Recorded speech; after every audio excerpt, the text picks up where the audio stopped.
Welcome back to Faith Unaltered and Hebrew Bible Breakdown. We're excited to come to you in the afternoon today on a Wednesday instead of our regular Wednesday night time. And so hopefully plenty of you guys are here and able to join us during the middle of the workday. If not, I'm sure you will enjoy catching it at a later time. But I am super excited because one of my favorite philosophers and theologians is able to be with us today and join us. And it's NathanAJacobs. He's an Eastern Orthodox philosopher, theologian, and also does lots of other random ventures and things, which we're going to get into today. Any of you who've watched Faith Unaltered in the past probably have caught his episode where he's come on here and talked about an Eastern Orthodox philosophy of time. So go back and catch that episode. So because of that, I don't feel like you need to do like the full intro to who you are and how you became Orthodox and your history of philosophy and ideas and all those good things. But I'm sure some of that we're going to get into today.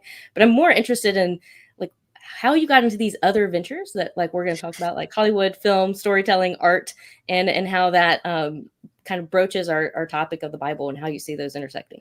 Sure. Okay, so I'll skip over the whole like twisty turny how I became a philosopher and how LSD, threw me onto a spiritual journey and then led to philosophy and theology and all the rest.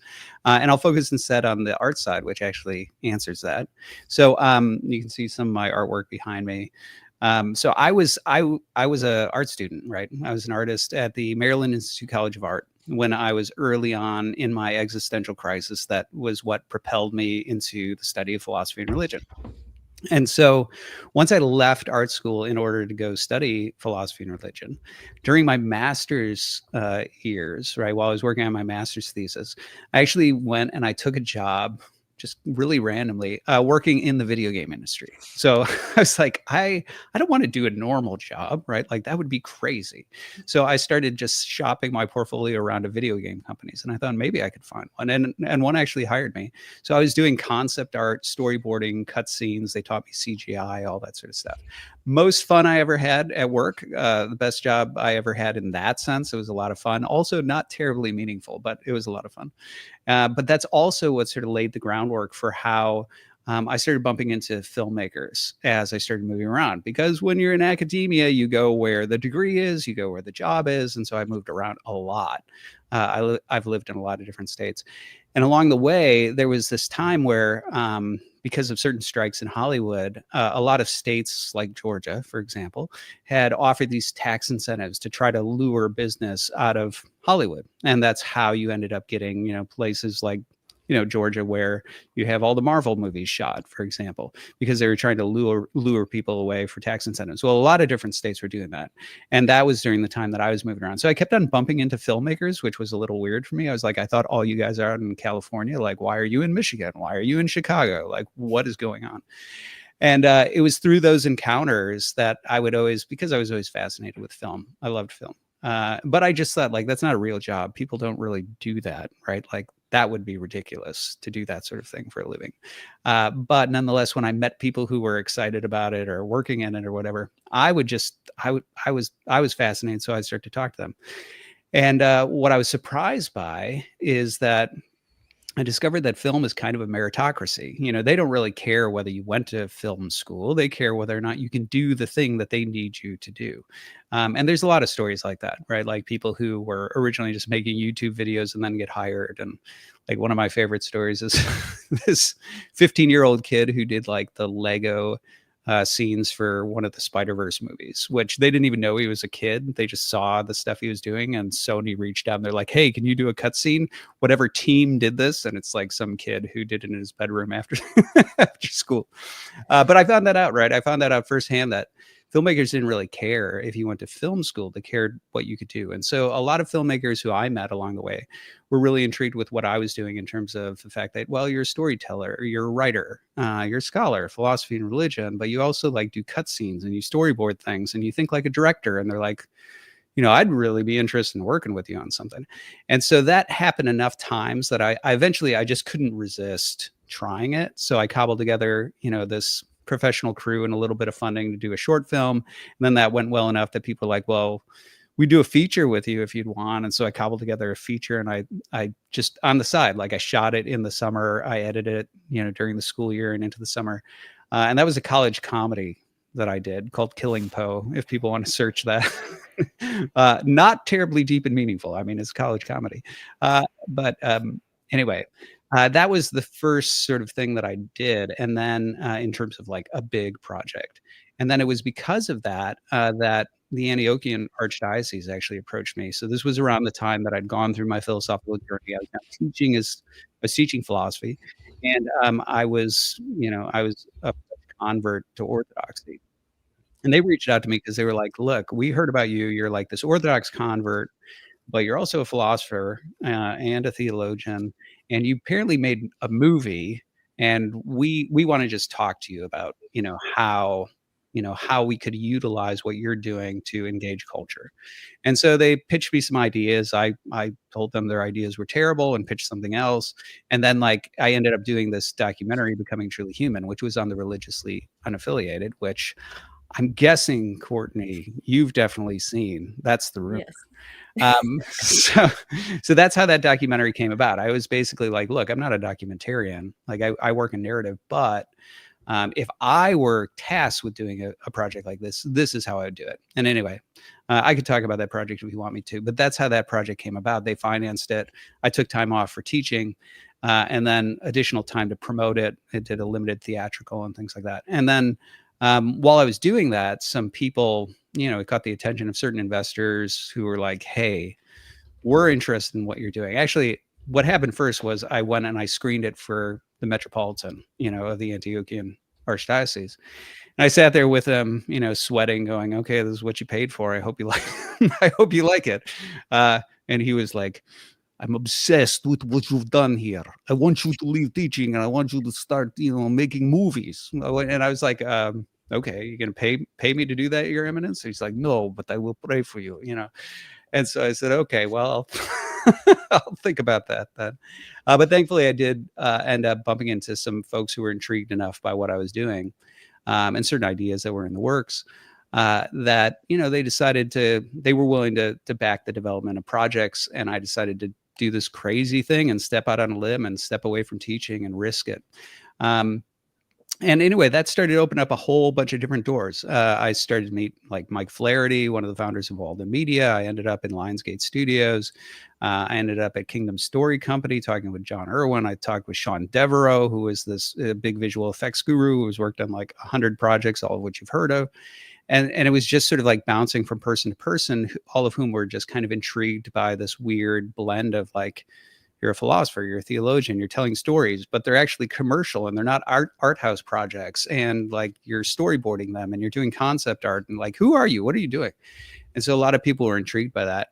And eventually, fast forward, long story short, some of the people who were really interested in what I was doing, even though the projects that I was trying to get off the ground sort of got put on the back burner because of COVID, which most projects did, it still got me into enough doors that at some point, Lionsgate was initiating this new project, the Wonder Project, which is now an Amazon channel. It's a joint endeavor with Amazon right now, but at the time it was initiated by Lionsgate. And the people in charge of it came to me and they were like, "Hey, we're looking for creatives. Would you be interested in a first look deal?" Which is basically, an arrangement with them where they pay me to come up with projects and work on projects and pitch projects and create projects. So I was like, I mean, sure, you want to pay me to eat candy? I guess I could. And so, so that officially marked the end of like, okay, I'm definitely working in Hollywood now. I no longer work in academia, and I'm still affiliated, like Vanderbilt, because of the influence of Peter Hodgson, the Hegel translator. He was the one who told Vanderbilt, they're like, "You should really be affiliated with him." So they brought me on as like a visiting scholar of philosophy and religion, which is why I have that affiliation. Obviously, I have my own podcast, the NathanAJacobs podcast.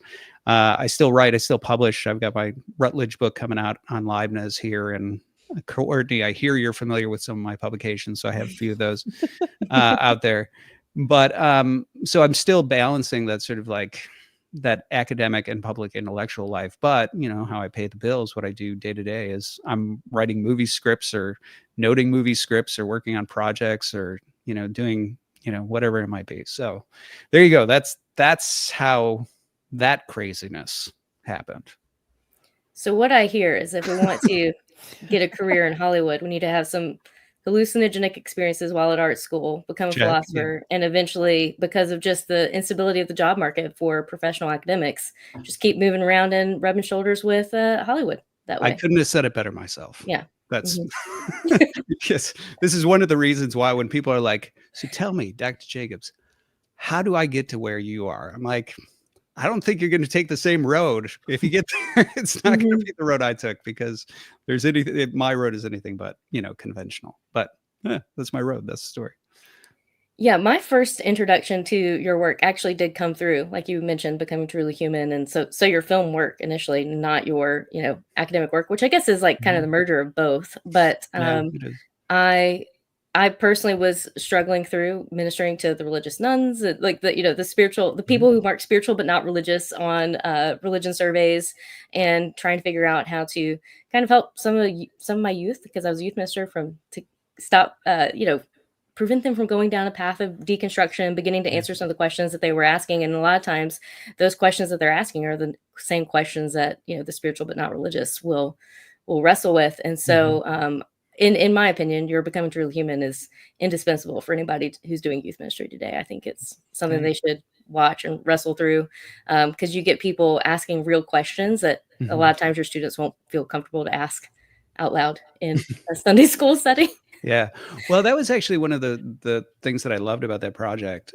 So when I mean, I told you when it was originally pitched to me, they were basically talking about like, let's do a series of teaching videos like Alpha, and then basically they were pitching like sort of doing an Orthodox version of the Alpha program. That was what was pitched to me, and I was like, I don't think you guys understand who the religiously unaffiliated are. I'm not sure how many of them really want to go into somebody's house and be in that sort of vulnerable setting with religious people. And part of what I pitched to them, which is how, that I think one of the reasons why that film came across so authentic in terms of the stories of the nuns, right, the religiously unaffiliated, was that I just said, like, look, first of all, if you really want to engage this audience, first of all, they have to feel like they're actually seen and heard and understood, like that they're humanized people who are dealing with legitimate things, which they are. And so that's the one thing, and that was the whole point of why the film has those sort of individualized portraits. And then the second thing I was like, but then you've got to open them up to conversation. But guess who they don't want to talk to? Religious people. They're accustomed to, if I talk to mom's just worried about me, that I don't go to church, and she's got an angle, she's trying to persuade me. It's like, if you really want them to just open up and be vulnerable, you need to have them talk to each other, because they'll feel like they're amongst their peers. And yet at the same time, it's not going to be a homogenous conversation. They don't all think the same things. So it's still going to open up dialogue. It's just going to be dialogue in an unexpected way, because they've let down their guard, because they're not talking to religious people. They're talking to their peers who are also religiously unaffiliated. And I was like, so that's what you're going to have to do there. And that's also one of the reasons, obviously, you and anybody else who's seen it know that I'm in it. And so I'm facilitating those conversations, right? I'm asking people. None of the folks there knew that I was Orthodox. And the reason was because when I was interviewing them, pre-screening them, I screened like 50 or 60 nuns, candidates for the film. Whenever they'd ask, like, what do you think? Like, what are you? I was like, it doesn't matter what I'm thinking. I'm just the director of this thing. Like, it doesn't matter what I think. And so none of them knew. They knew the structure of the film. They knew there was going to be somebody who's a former unaffiliated person who finds religion. They didn't know that was me. And I think that's one of the reasons they ended up trusting me, because they had already had a sit down with me, and I never at any point, tried to, hoist anything onto them. Right. It was just sort of, I'm curious about what your story is and what you think. And so over time they became vulnerable, and I thought it was really great to be able to capture that, in film. So I agree. And if you go and watch the documentary, also, I would suggest, and I suggest this to anyone who I've recommended the film to, is to go and watch your 3-part lecture series that you did, the Midwest OCA Clergy Conference, where you talk Mhm. about the film and the background to the film, more information about the nuns, the spiritual but not religious, but particularly episode 2, where you kind of get into some of their theological objections, Yeah. and how to address those from kind of a history of ideas approach in the history of Mhm. theology. Yeah. It's just a very helpful breakdown. It really put together a lot Thanks. of, it tied together a lot of threads that had felt very loose to me. Good. I'm glad to hear that. Yeah. Yeah. Yeah. I mean, as I've talked about there and in other contexts, I think a lot of times the way folks see the unaffiliated isn't quite right. Um, but yeah, anyway, yeah, in that series, I try to help an entire room full of clergy understand what I think is really going on with them. Which it just can be very hard if you've always been religious and felt spiritual and felt at home in your religious community to begin Hmm. to ask those questions as Yeah. if you're, putting on their shoes and walking a mile in them. So Yeah. Yeah. but moving on to some of the other maybe projects you've worked on, or even projects you've seen from afar, because Hmm. this is something that's becoming kind of the norm. Maybe not documentary style per se, but kind of getting into religious filmmaking and religious Right. storytelling, whether it's in an episodic fashion with The Chosen or House of David or other series like that, or if it's movies, everything from like The Passion of the Christ to the Mary movie that recently came out, or some other movies. And I Uh-huh. even think of some shows or series that maybe people wouldn't think are religious initially, but something like Called the Midwife, Hmm. where the religious life of these Anglican nuns just really is the undergirding and underpinning of the entire show and this entire Yeah. community that the show is built on. So Yeah. those are things that people wouldn't Or even necessarily think. Shogun, you Oh know? yeah, yeah. There's Yeah. so many. Yeah. Yeah. Um, so, like, how do you classify some of these Hollywood portrayals of biblical stories, just in terms of Hollywood storytelling? And Yeah. then I'd also like to kind of on the back end of that say, how should we receive them as story watchers? So what is like a Christian perspective on receiving those stories? Yeah, so I suppose there's a few different ways I would categorize them. Like on the one hand, I think there's a long history of people looking at religious films and thinking of them as just bad, and I don't think they always know why it feels bad. They'll use things like, "Well, it feels saccharine," or "It feels like that it's poorly made," or "It feels preachy," right? And those are pretty common criticisms of it. And candidly, they're completely valid criticisms of it. I don't watch faith-based projects like things that are labeled that. It's like I have such a low tolerance. Even people who have a low tolerance, like one of my buddies, the producer Sean Devereaux, always tells me, I was like, yeah, man, I can't handle it. He's like, well, he's like, your tolerance is even lower than mine. Like, you just have a clear allergy to anything that even smells like it's an agenda driven sort of like preachy project. I think in terms of that, a lot of what people are encountering in those sort of early forms when they thought about faith-based films is, on the one hand, yes, there was a quality issue there just because it typically wasn't high budget projects, although that's not always true, right? Like 10 Commandments for the time was like a big budget, big Hollywood, project. Ben-Hur was a big Hollywood project. So that wasn't always the case. But I think for people for whom that's like not like that's whatever got replayed on television when I was a kid or my parents told me about it or something like that. That's not part of their cultural memory. For a lot of us, at least in my generation, which I'm older than you, I'm sure, Courtney, by a significant margin, though I don't know exactly how much. It's I have this memory of faith-based projects are the sort of thing that like my mom would go and like, I'm going to send a message to Hollywood and I'm going to go support by going to the theater to see this terrible movie. And that's how I thought about it. And it's like, please don't make me watch that. Like, I'm not going to get those 2 hours back and I'm going to be crawling out of my skin. And like, if you're hoping that I want to become a Christian by the end of this, the opposite is actually the result. And so I think that's what a lot of people like me associate with faith-based projects. And on the one hand, there is a quality issue there in those older forms. That's true. That's starting to change because studios are starting to recognize that there's money to be made, and so they're putting more money behind them. But I think the other thing when it comes to like either the saccharine side of it, or to the preachy side, I think those are that's sort of two different layers there, right? So you have the quality issue that can be addressed, and it often is being addressed. In terms of the saccharine issue, I think there's a certain sense in which a lot of people feel like there is a certain sensibility that a lot of Christians have, especially, and when we use Christians in entertainment, usually it means evangelicals because they're the ones who are mainly driving the faith-based market. And so there's a certain sensibility that there is a sensitivity to profanity, to sex, to violence, right? That's there in the evangelical culture. And so even if you're going to tell a story that's dicey, it can only be so dicey, right? Like it can't offend a 30-something-year-old soccer mom, because that's who's going to watch this. And so the threshold for like realism and grit and the sort of like existential dark struggle, like those are beyond the bounds of the storytelling, because those might be offensive. Those realities might be sort of thing they wouldn't want to watch.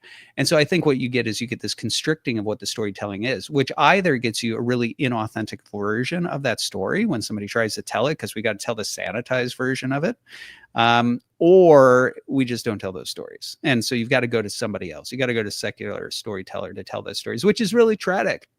I mean, you look at Dostoevsky's The Brothers Karamazov. There's some dicey characters in there.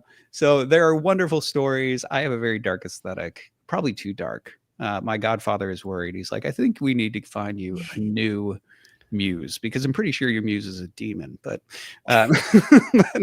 but so I have a dark aesthetic. But again, it's like, so the sort of stories and the sort of realism, the sort of topics you can talk about get constricted, and that's where you get the saccharine side, where it's only these types of stories that are socially acceptable and non-offensive. Or if we're going to tell darker stories, they're not really dark, and in that sense, they come across as fake, as plastic. And so that's what's going on there. And then in terms of the preachy thing, people use preachy, but I think they just mean propaganda.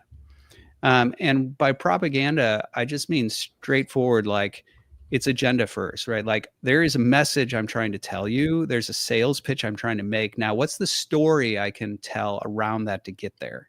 And I think that really comes through to audiences. And it's not unique to faith-based stuff. Like you can sit there and watch, some Hollywood movie about, environmentalism, or about, some political issue, whatever it might be. And that, like, okay, you're not really telling me this story. You're telling me what I should think, how I should vote, right? You're guilting me about something. Like this is actually you just preaching to me. And I think that comes through whenever a story does that. People can tell whether or not, are you telling the story, or are you like telling me a message, making a sales pitch, and you're just packaging it in a story.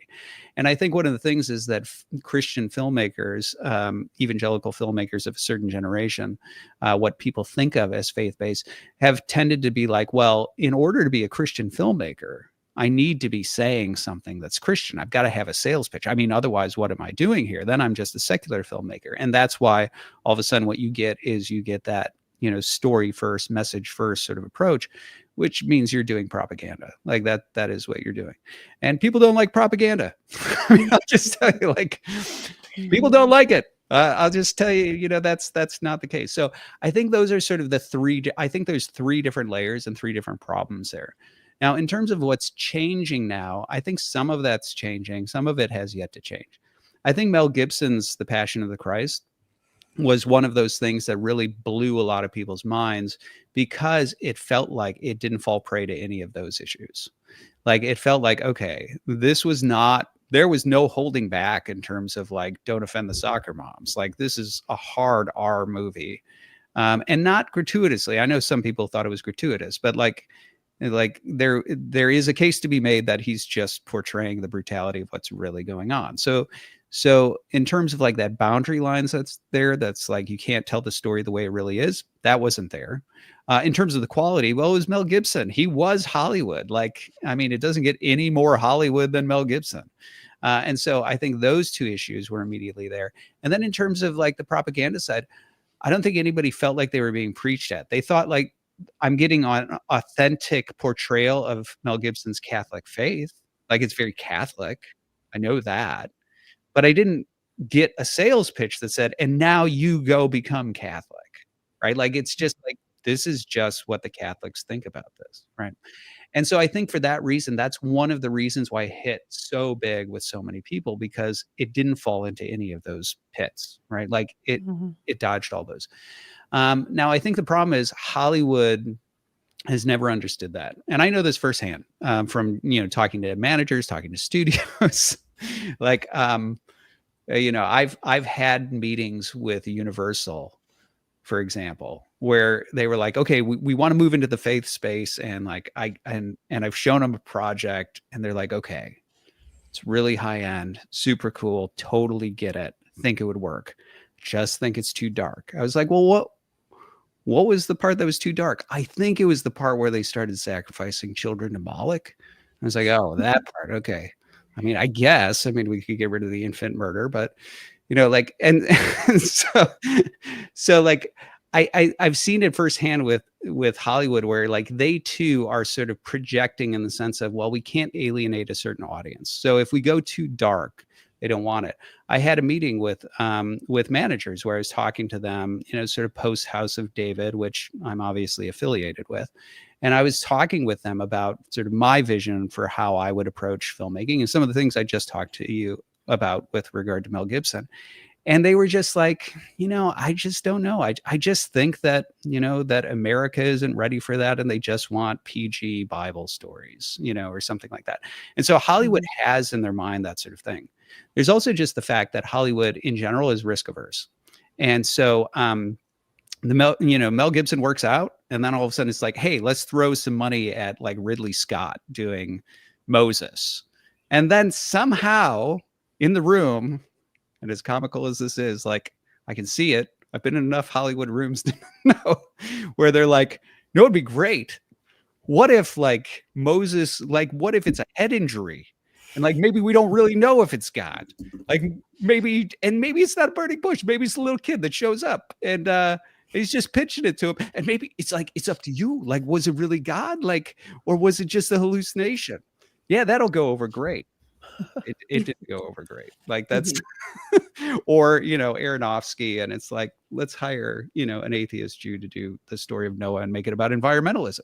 And it's like, you could have been like, oh, no, I think we could have pretty much told you could just pile up your money and light it on fire right now. You don't have to make the movie in order to do that. And then because Hollywood tries that and they try it on their own and they get burned, then they're like, I don't know, let's just hire somebody who knows how to do it.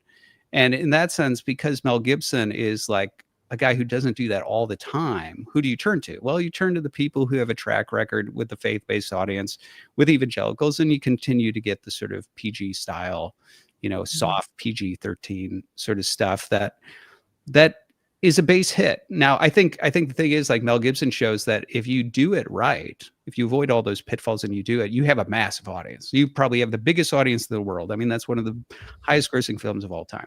The other ones that are base hits, and like studios are okay with base hits. Like they have enough fails and money losses that, yeah, if we know we're going to get our money back and a little bit of a bump, that's not too bad. Sure, let's go with the safe bet. And so I think for that reason, people like myself who are like, I don't want to do that. I want to do more something like this. Why there's always a barrier with studios of convincing them that you're right, because none of them want to actually take that risk. Yeah, it's gosh, that Noah movie brings back some memories. That was like came out in seminary for me. So a group of us went to watch it, and the Nephilim portrayal in that, where they're like rock spider creatures or something like it was just odd. You're like, what's going on? The Jim Henson rock people, like they kind of look like spiders at the same time. You're just like, what is this? What is this? Yes, there was a lot of what is this with that project. I mean, I know for a lot of people who aren't familiar with like the Book of Enoch, they were like, really, what is this? But even for those of us who knew it, we were still like, what is this? Yeah. Other than an idea. Before Courtney jumps into some of the more technical breakdowns of why this is, I'm just kind of wondering, because I've been spending some time. I'd been doing a series walking through Torah, and we just did the thing about why Leviticus matters, and it is the messiness of the Bible translating into something that people can interact with. The challenge of that and how narrative can kind of help us navigate that, messiness and holding the difficulty of that messiness in those stories. Yeah. So, how do I tell this story? Okay, I have a story that I want to tell on that point. I'm trying to figure out how to veil it appropriately. So I would say this. One of the things that I think is very difficult about really telling Bible stories to a contemporary audience in a way that matters is that the Hollywood temptation is to make it identifiable. right? Like, so let's turn it into, a love story, and, we're going to go and elope, or, like, Romeo and Juliet. Like, they'll try to do something like that sort of thing. And I think the difficulty is that the more immersive and engaging way of telling a story, which is something that, again, like Hollywood, it involves risk, and it involves a certain level of sophistication that, truthfully, a lot of studios are adverse to. Like, they have an allergy to it. Is that you have to make the audience actually care, right, about something. So, like, let's just say, for example, that you wanted to tell the story of, like, Joshua and, purging the land of Canaan. You would actually have to first figure out how to make the audience care about that and think that Joshua and God are the good guys in that story. Because if you just sort of thrust them into a story where it's like, yeah, genocide, like, clearly they're the good guys, right? Like, that's that's not going to land. And so, in order to actually tell that story in a way that is compelling to a modern audience and help them to really understand it, not just the beats that are there, not the characters, not the lines, but to really understand the meaning of that story in a deeper way, you would actually have to help them to see the events the way God wants you to see the events in the story. And that's a much higher bar. I think it can absolutely be done, but it oftentimes requires going into weird spaces, in terms of the background, in terms of the culture, in terms of the lore, go into very uncomfortable and dark and gritty places, that, again, would make people very uncomfortable in terms of the culture and the practices and things like that.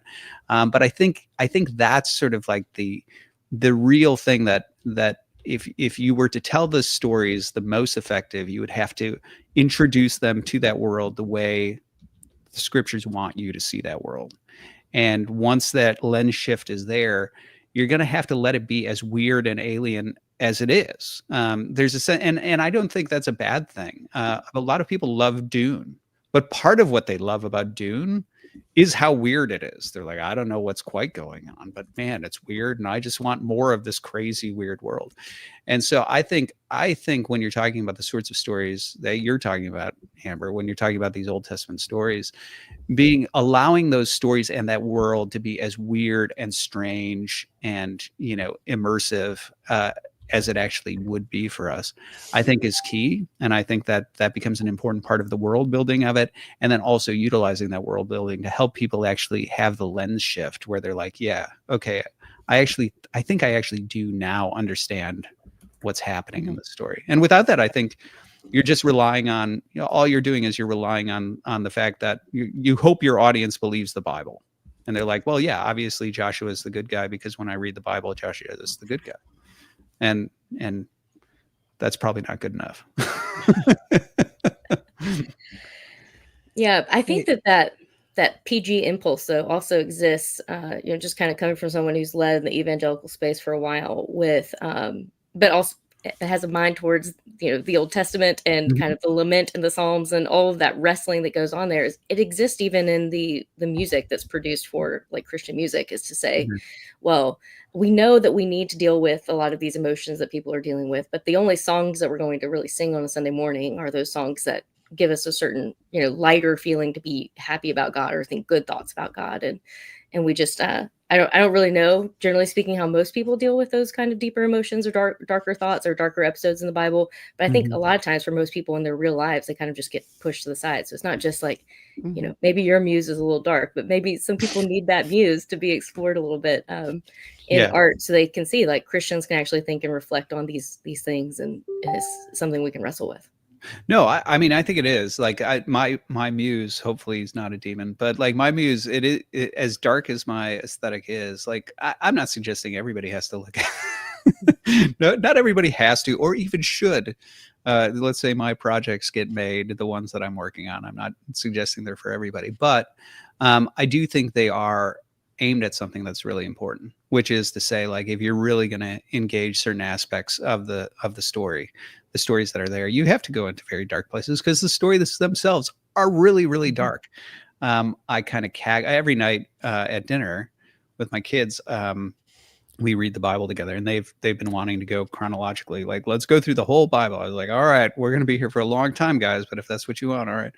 And so So we've been doing that, and just some of the stories.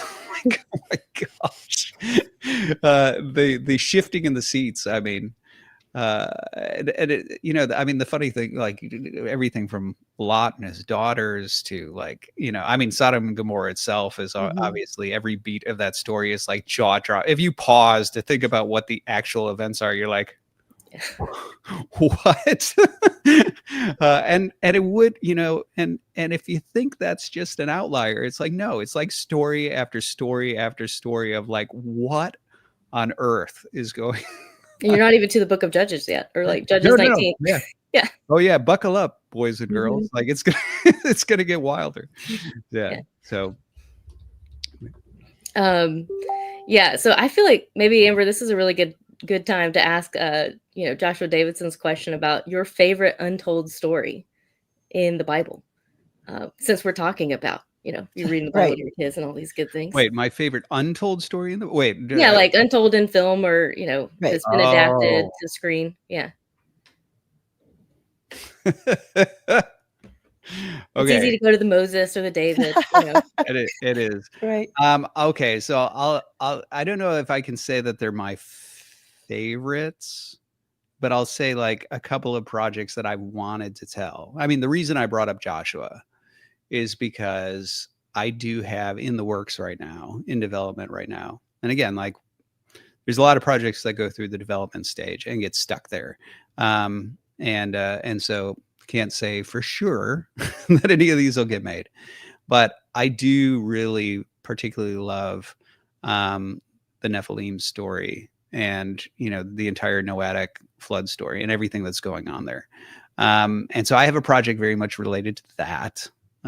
It's not like Aronofsky's. It's very different than that. I love that project.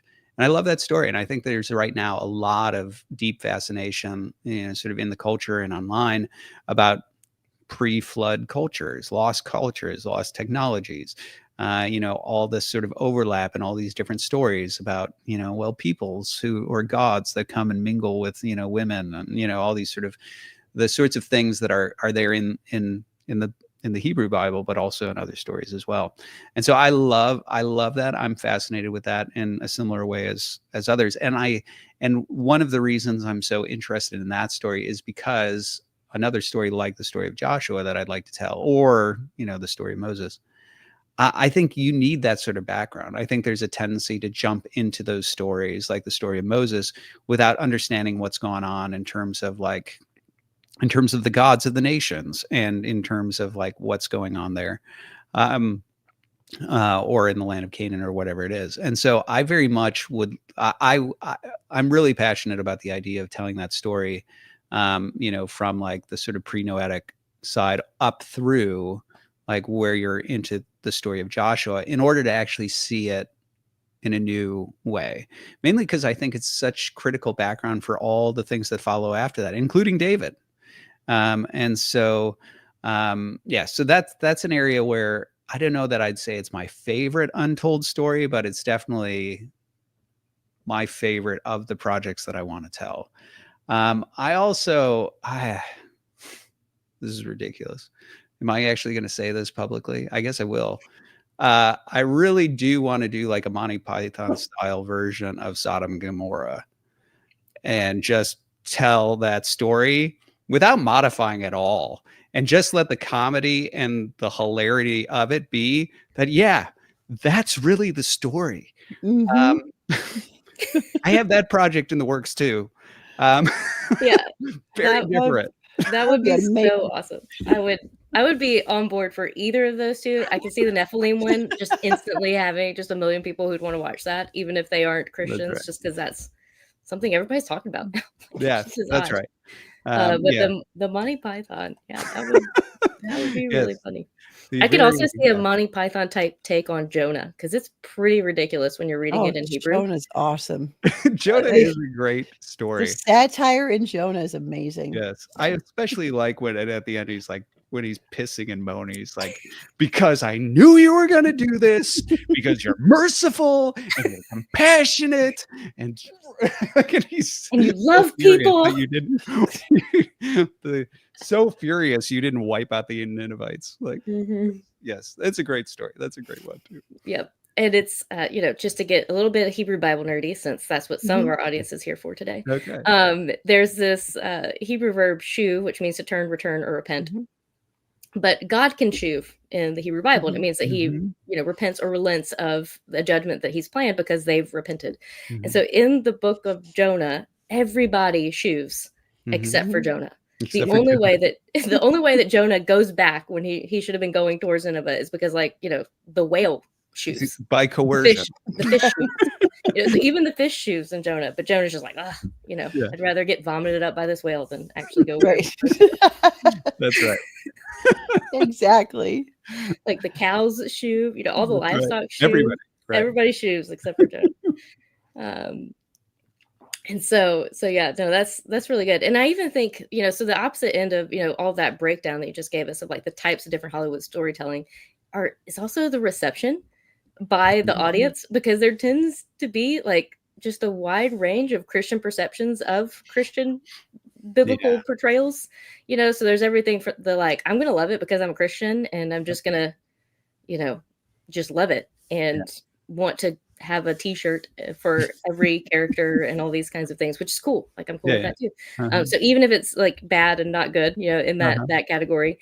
But then some people, because especially like if you think about Mel Gibson's Passion, which this wasn't something that I necessarily heard as a Baptist who, everybody in my church loved the Passion movie, but there are things about it that incorporate things of church history and tradition or specific Catholic portrayals, like the Stations of the Cross in it. And some people are like, well, that's not biblical, so it's not good, and therefore we shouldn't like it.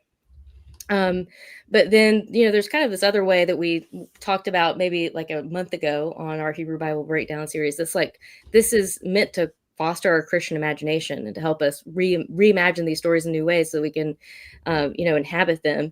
And I just wonder, what's your take on how we should receive these things? What's the interplay between like tradition and what we find and kind of in the biblical text? How do we build these details out and all those kinds of things? Yeah. So you're definitely right. There is a contingent that's like activist, and they're like, send a message to Hollywood. Now, I don't know if they know the message they're sending to Hollywood. I mean, I think the message is like, you guys have really bad taste and you'll pay for it. Like, you'll pay for bad movies. Sometimes that's the message that Hollywood gets. I remember one of the guys, I've worked with a couple of different folks, quite a few folks who worked with Harvey Weinstein. And Harvey used to say, so I'm told, I never worked with Harvey directly, but they used to say that, Harvey used to say, I don't see red, I don't see, blue, I only see green. And so like Harvey didn't care, right? Like complete pragmatist when it comes to how to sell a project. And Hollywood is that way. Like Amazon, for all of their, sort of, whatever they might think about Christians or whatever, if Christians are tuning in to House of David, they're like, great, your money's as good as anyone's, right? There's no objection to that sort of thing.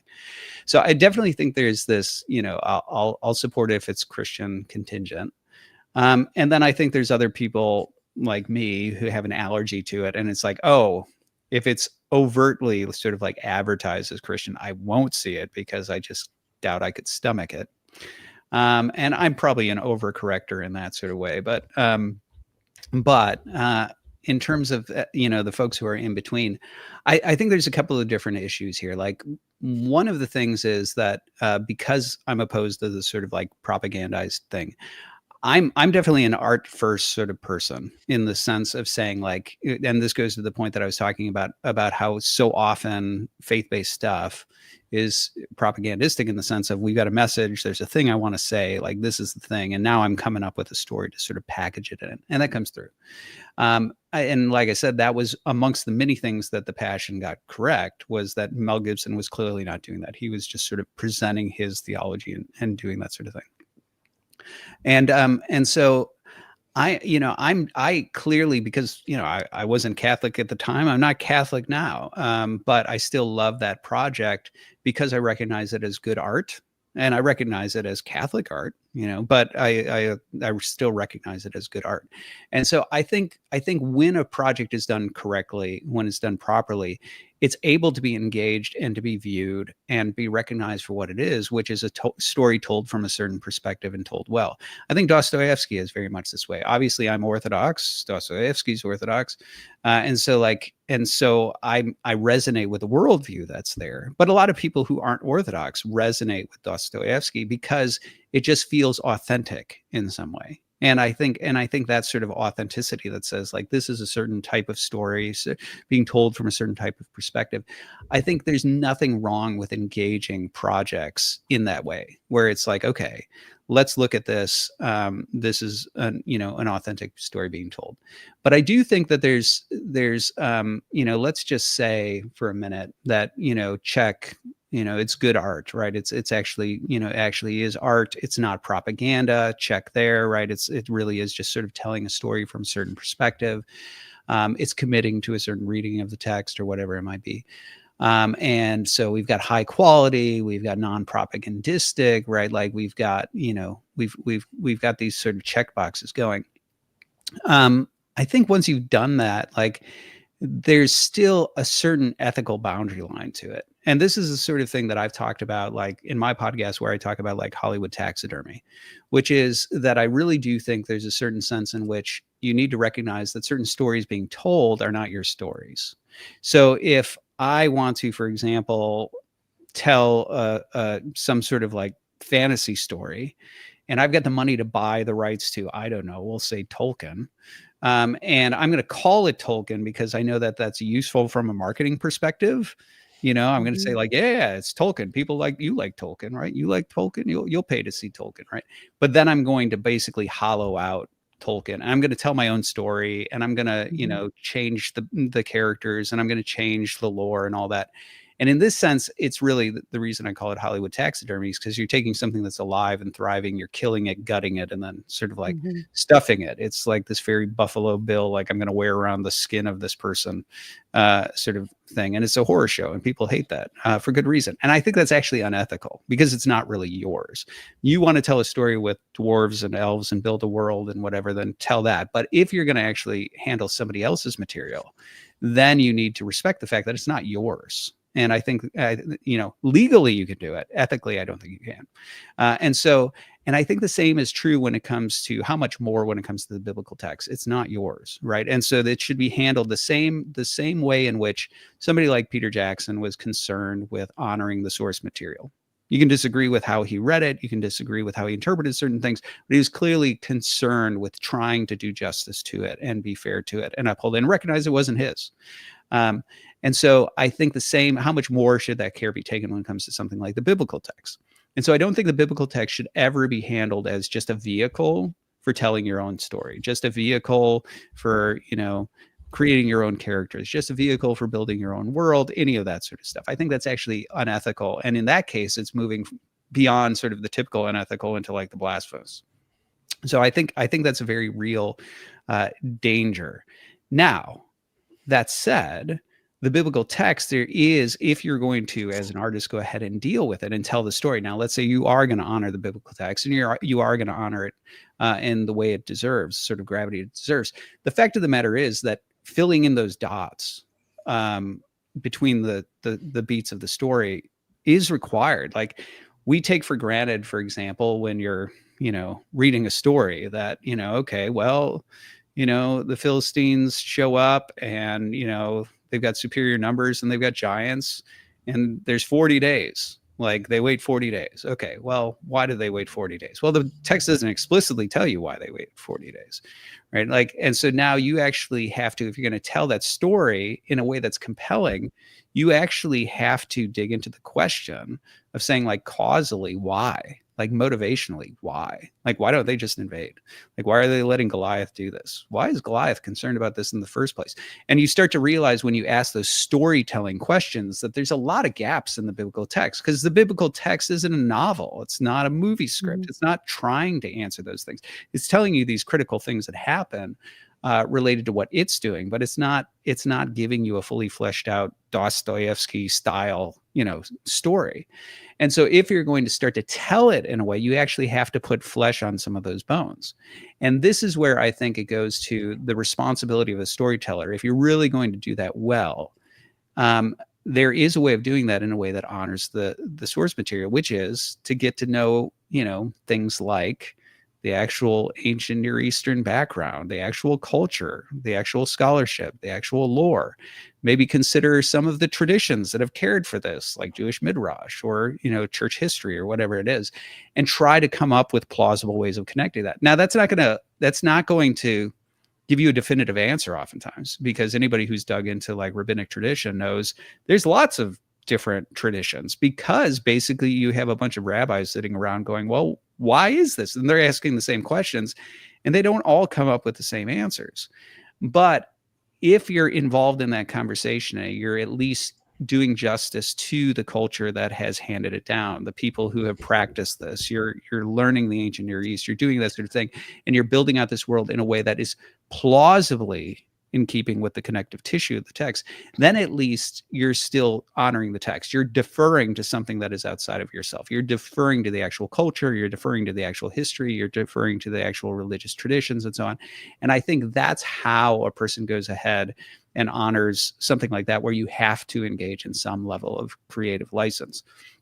I think where things get unethical is if you just start to make stuff up, you start to get anachronistic, you start to connect pieces that, are actually violative of the source material and things like that. That's where I think you move into unethical territory that's problematic. And I think that's part of what differentiates good from bad storytelling, if you're going to bring those things to light.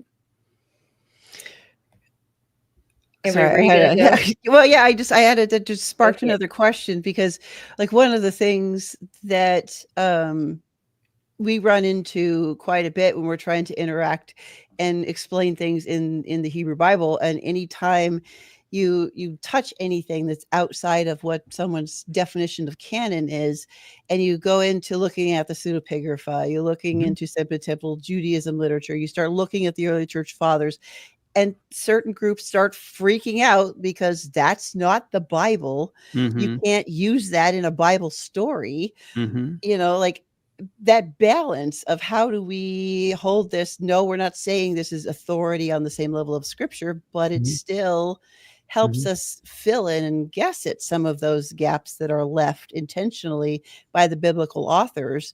But that is the themes of that are carried out in those other places. I'm curious about your thoughts on that. Yeah, I mean, before you answer that, I just want to say, I don't think that this is just like some groups. This is something you can even find in commentaries where, like John chapter 4 with the Samaritan woman, there's a really great explanation as to some of the answers, why Jesus is having this conversation with her based on some of the early church traditions surrounding her, or Pilate's wife and why she has a dream and how that dream affects like the trial of Jesus, or even like David's mother. And these are, Jewish traditions prior to the time of Christ. And so you'll see these like often just footnoted in commentaries, and they don't make it into the actual discussion of what the text could mean. So it's not just like, groups that might have kind of an allergy to pseudepigrapha. It's even commentators who are reading those materials, but they kind of footnote it as like, this can't really be part of what this text is getting at.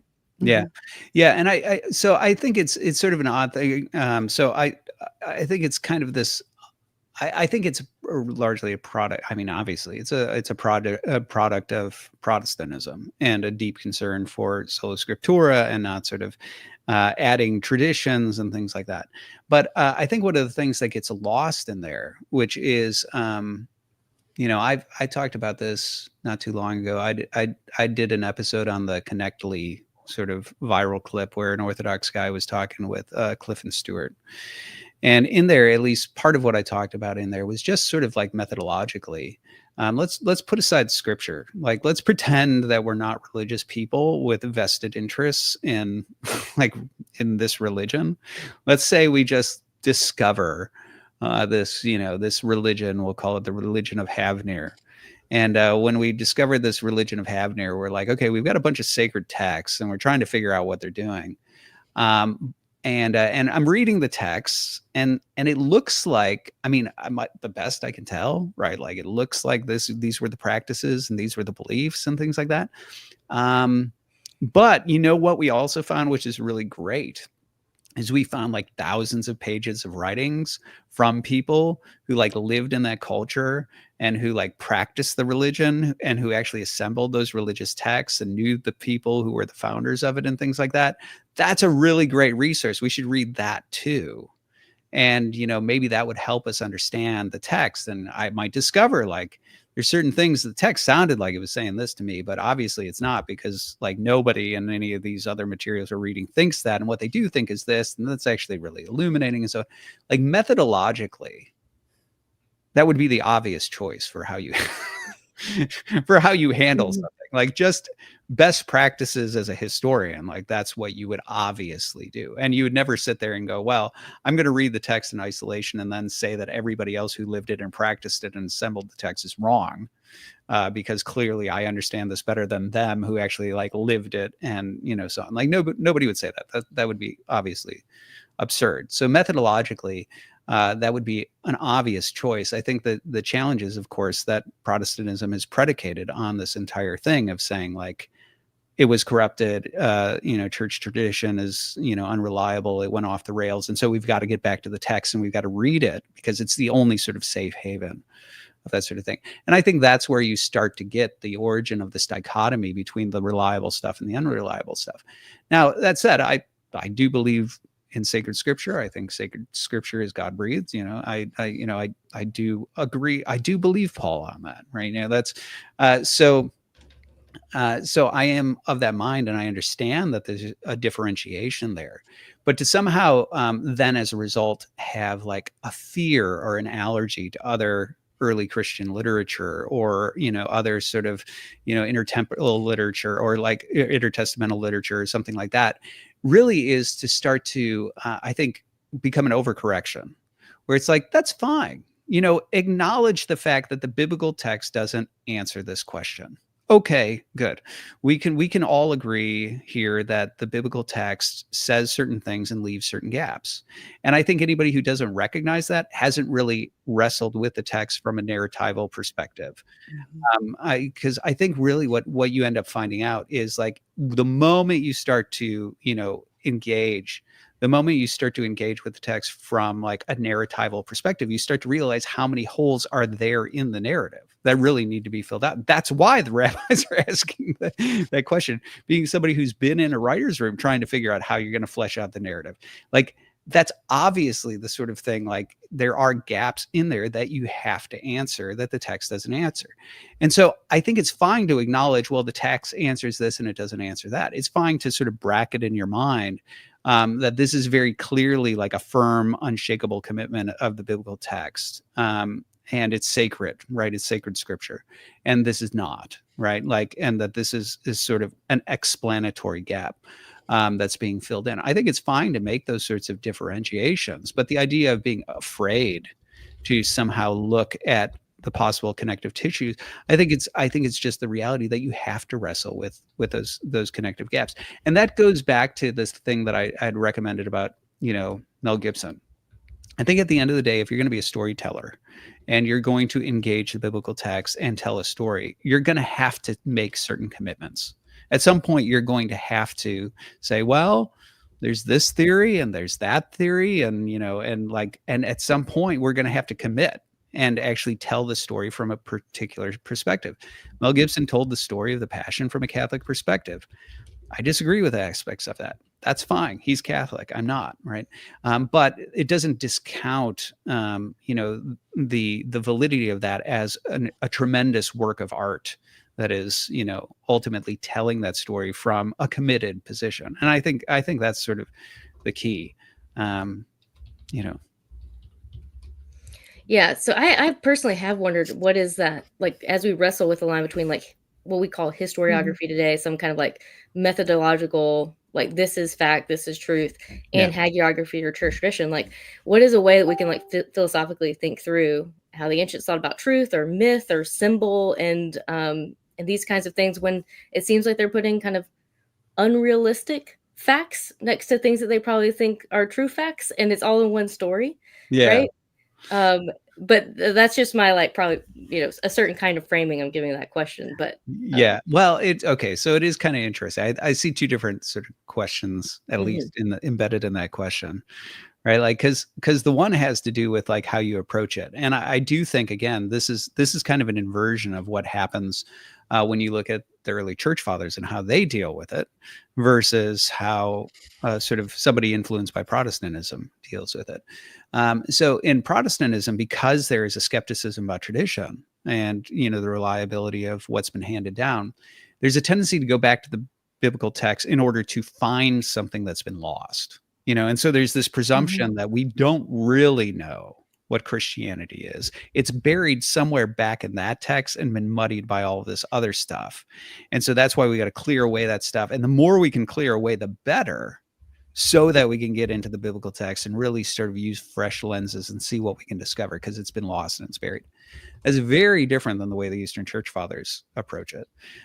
So, I mean, people like Irenaeus, for example, I mean, he points out, look, we were already doing this whole thing called Christianity before we had written text. Obviously, we had the Old Testament, right? Okay, we had that, fine, but like when we look at the biblical text, we're not looking at it to find out what Christianity is. We already know what Christianity is. We're looking at it, bringing what we already know about Christ to it. So, he criticizes the Gnostics, right? This famous part where the Gnostics, he describes it like they come along and they find a mosaic of Christ and they reshuffle the tiles and they turn it into a dog. And they're like, see, Jesus is a dog.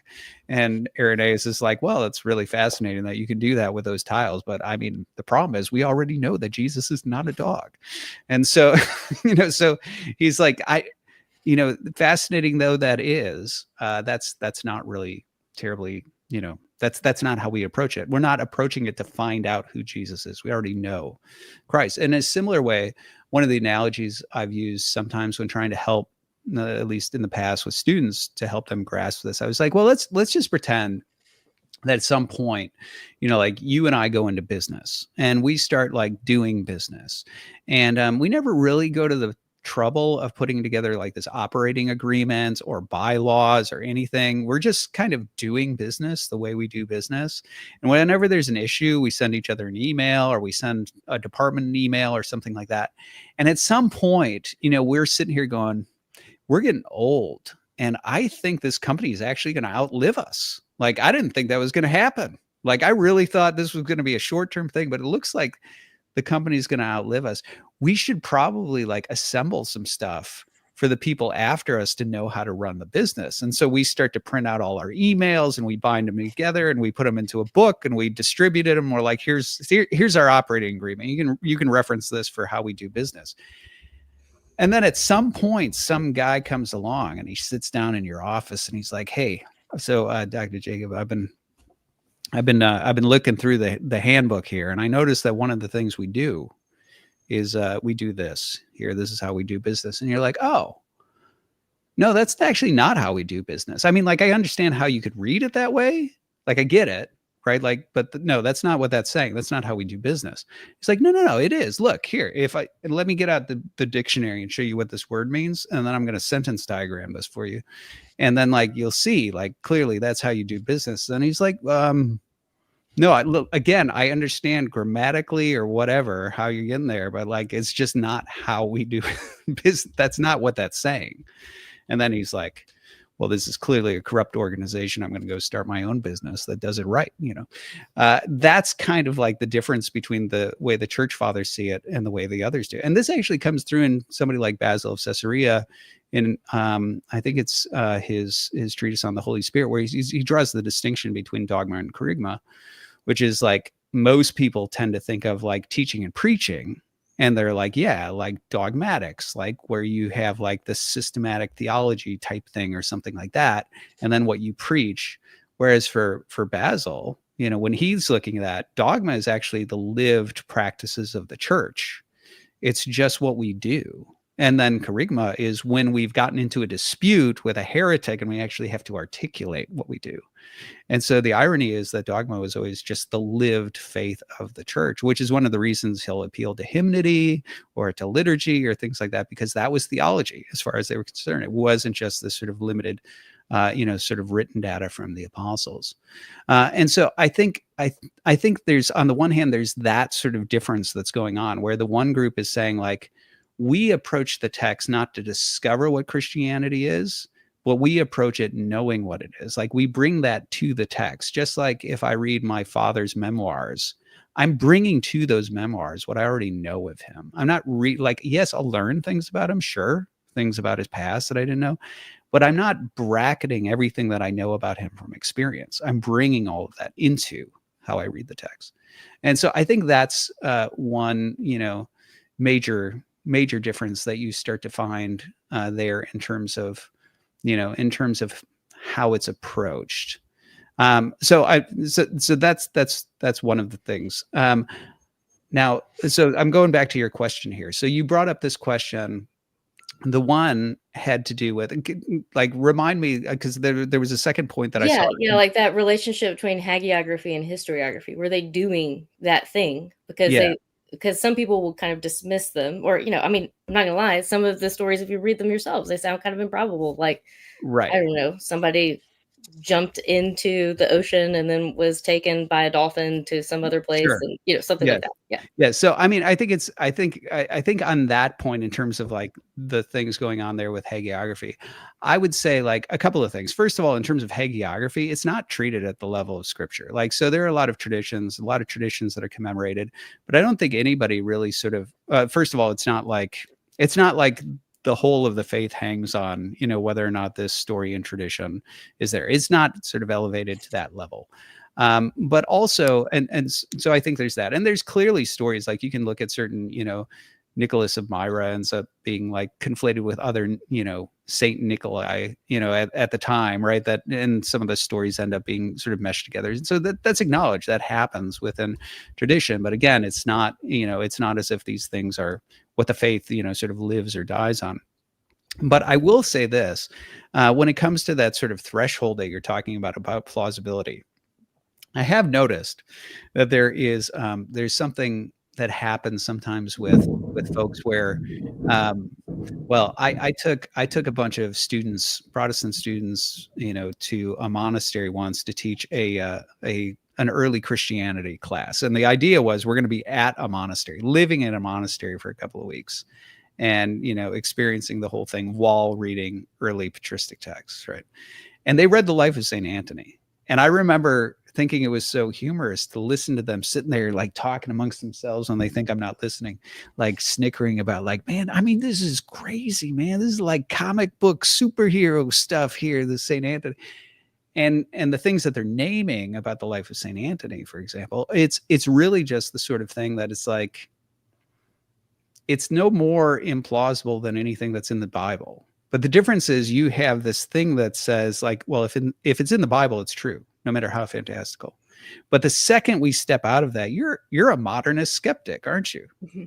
Like, there is this weird pocket within you that's where the Bible is allowed to say whatever it wants, and it's totally plausible. And the moment you step out of that, you're just David Hume.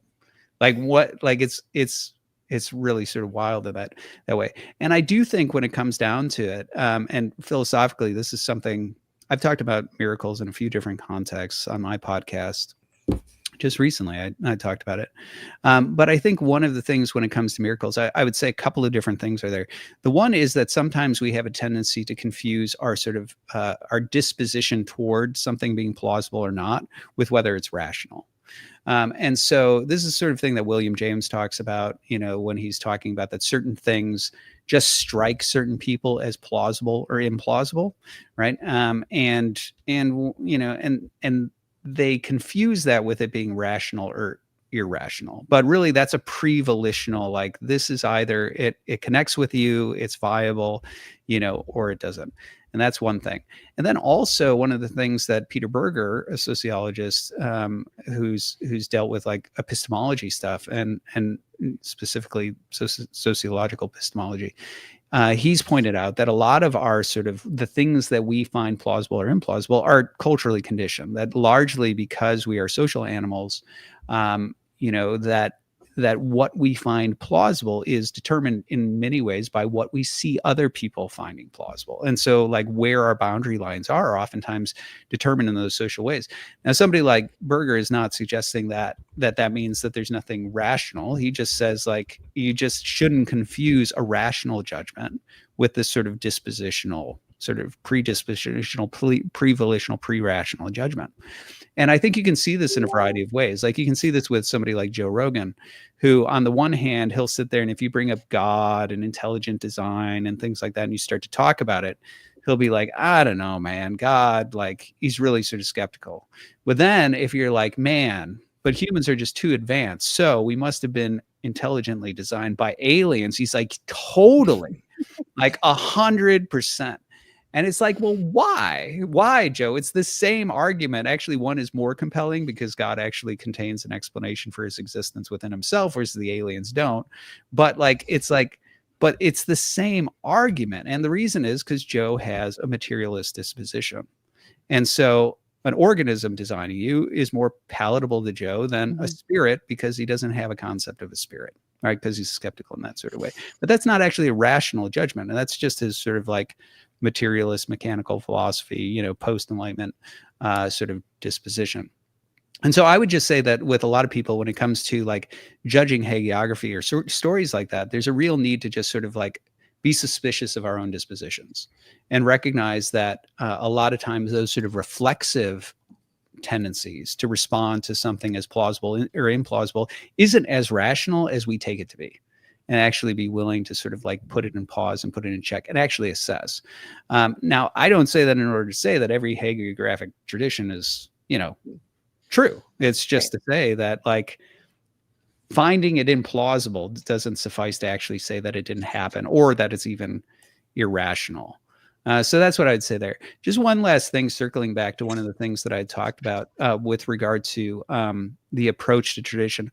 I'd talked about, obviously just a second ago, I talked about the fact that like the church fathers come to the text already knowing what Christianity is. This is actually a really important feature of how they understand mystery in the first place. And this is something, again, I have a whole episode on misunderstanding mystery on my podcast where I talk about this. But the idea is that today, short version is just that today, so many people tend to use mystery like, I don't know. It's like, it's a way of just punting and being like, it's true, but I can't defend it or articulate it. So it's a mystery, right? Something like that. It becomes an intellectually lazy move. But that's not what mystery ever meant, like in the early Christian tradition. So when you look at like the way, and when you look at the way in which the term emerges, right, in somebody like, I think it's originally in Plato, where it's derived from the verb nuin, which has to do with like to shut, which was related to mystery cults, where you'd be initiated shutting your eyes or shutting your mouth as part of the orientation, and then Plato develops this into the term for the mysterious one, which is somebody who's been initiated, which then becomes the basis for the talk of mysteries in people like Clement of Alexandria, where he's just talking about like the mysteries had to do with essentially, I mean, for Clement, it's being able to understand the cryptic stuff in the Old Testament because now the substance that casts the shadows is here. Right. So it's very much Pauline in that sense, where Paul's like, well, these Old Testament shadows are anticipating something. Christ is the something. Now that it's here, now that the sacraments are here, now that the whole story is told, now you can look back and be like, oh, I see all the Easter eggs. Oh, I see the shadows. Like, oh, it all makes sense now. It's revelation and That's not right. Yeah, That's right. And that's one of the reasons why Origen, how he interprets, like allegorically, how he interprets the transfiguration is that like you have Moses and Elijah, the law and the prophets, and then Christ's robes are the four gospels, and they glow and they illumine, the law and the prophets so that you can actually understand them now, whereas previously they were cryptic and dark and you couldn't understand them, things like that. That's primarily how they understood it, is that it's like you've been oriented, right? You are now a Gnostic, right? You are somebody not Gnostic, obviously, in a bad way. But like Clement likes that term. He's like, they so corrupted it. It was such a good term, right? But like, like you're somebody who's in the know, right? You're somebody who's been oriented, and now that you've been initiated, you actually do. You understand the shadows that were before because you've seen the substance. And I think methodologically, that's a really important thing, because that not only offers you a way of saying like, well, this is how we discern and look at and work our ways through all of this cryptic stuff in the Old Testament, but it's also what helps you sift when you're going through the stuff that is not actually canon, and you're looking at this, these parallel texts and things like that. It offers you some sort of rudder for navigating that as well. And so I mean, anyway, that's a lot, and it hopefully it's not too muddy, but yeah, no, it definitely makes sense. That was in some ways some of the comments I put below that question was that like it does seem sometimes that biblical interpreters just draw the line differently in a different place than the skeptical scholar does, but they all seem to have some kind of incredulity over the supernatural in some ways. And so the skeptical scholar is just like, I don't believe in the virgin birth, I don't believe in the resurrection. All of those things are implausible to me. And sometimes the conservative or evangelical biblical scholar might just draw that line of incredulity in another place, and like you said, all of a sudden become a Humean. Yeah. Well, and I think also there's sort of this weird tendency to talk like the secular scholar doesn't bring anything, like bringing any baggage to the text. Are you kidding me? There was an article I always wanted to write. Maybe you can write it instead, or you two can co-author it or something. But I wanted to write an article, the bigotry of biblical studies. And it was actually just all about the fact that when you look at the sort of origin of like the Tübingen school and that's sort of like the birth of modern biblical studies that drives so much of secular study, it's inherently like triumphalistic with regard to like Prussian and German thought, right? Where it's basically, I mean, it's embarrassing should be embarrassing for the skeptic who likes David Hume to read his critique of miracles, because most of it is like, man, you can't trust these backwater hicks who, they're just living in huts. Like it's overtly just like they're not developed and sophisticated like us, so you can't rely they're just so dumb and superstitious. And that's really part and parcel of so much of German idealism that gave rise to that they had a philosophy of progress, the idea that it's a foregone conclusion that Moses was dumb in comparison with John. And so there's no way that Moses could have as sophisticated a view as John has. So whichever interpretation is the most dumb, the most tribal, the most unsophisticated, that's more likely Moses. And if you're going to say that it's like really sophisticated and it starts to approach something that looks anything like what we get later on, obviously that's false. And that really is born out of a certain triumphalistic view of history that has to do with a view of progress, and that really did, people like G.W.F. Hegel, F.W.J. Schelling, people like that, Lessing and others, they really did say like, look, it's just like, it's preferential. Whatever interpretation makes it more developmental, the better. And so if we say that there's not even, we don't even have the Tetragrammaton in the, in Genesis, and it's a later edition, and there's different editors and things like that. And the more Moses has a tribal deity, and it's not even henotheism and like whatever else, like the more we can make it like that, so it progresses over time and develops and changes and evolves, the better. And obviously they don't even mean continuity, right? They mean conflicting, genuine change in theology over time. And that is the lens that so many secular Bible scholars carry into it. So the idea that somehow there's like the secular, like neutral lens is obviously absurd. They bring their own tradition to it. And just to reference back to one of our first episodes of Hebrew Bible Breakdown with Dr. Mark Gillette, he mentioned that was part of what he did, was walk through kind of the history of biblical studies and some of the presuppositions and things like that. And he talks about like, they were presuppositionally atheists, like, and just like none of this stuff 100%. Could happen. So they kind of completely sideline like belief as part of it. So that's kind of the operating system of biblical studies, kind of to this day. 100%. Yeah.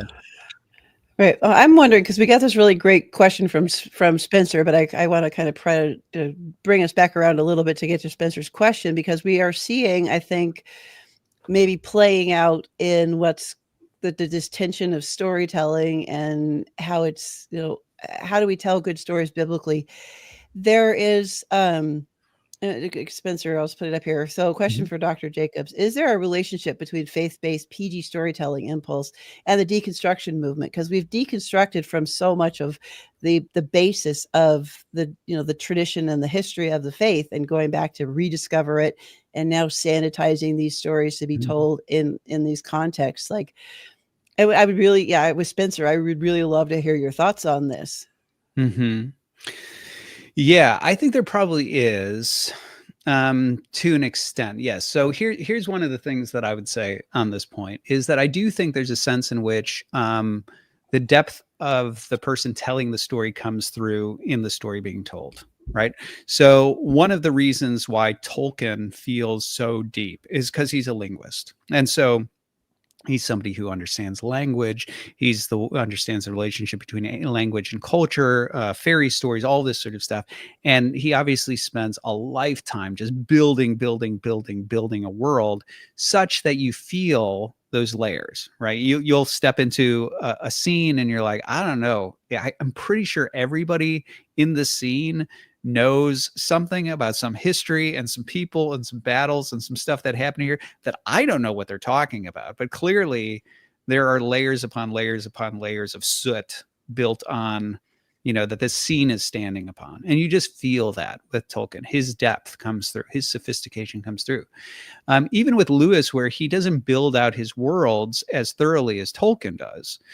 He's not a world builder to the extent that Tolkien was. What people love about Lewis is that they sense the layers of his theology. And I think that's actually always one of the things that's so difficult about adapting Lewis, is that what people don't realize is they're sort of lost in his storytelling. And it's his narrative asides where he's really teaching you Neoplatonism or something like that you thought were part of the story. And it's really just Lewis sort of lulling you into a side lecture, about Aristotle or something like that. And then suddenly they realize if you just put it on screen, all of a sudden it's just animals talking and a lot of that depth goes away. And you're like, what happened? But I think the thing is, like, the depth of Lewis comes through in the story. His depth, his layers come through in the story. And again, same with Dostoevsky, same with a lot of these storytellers.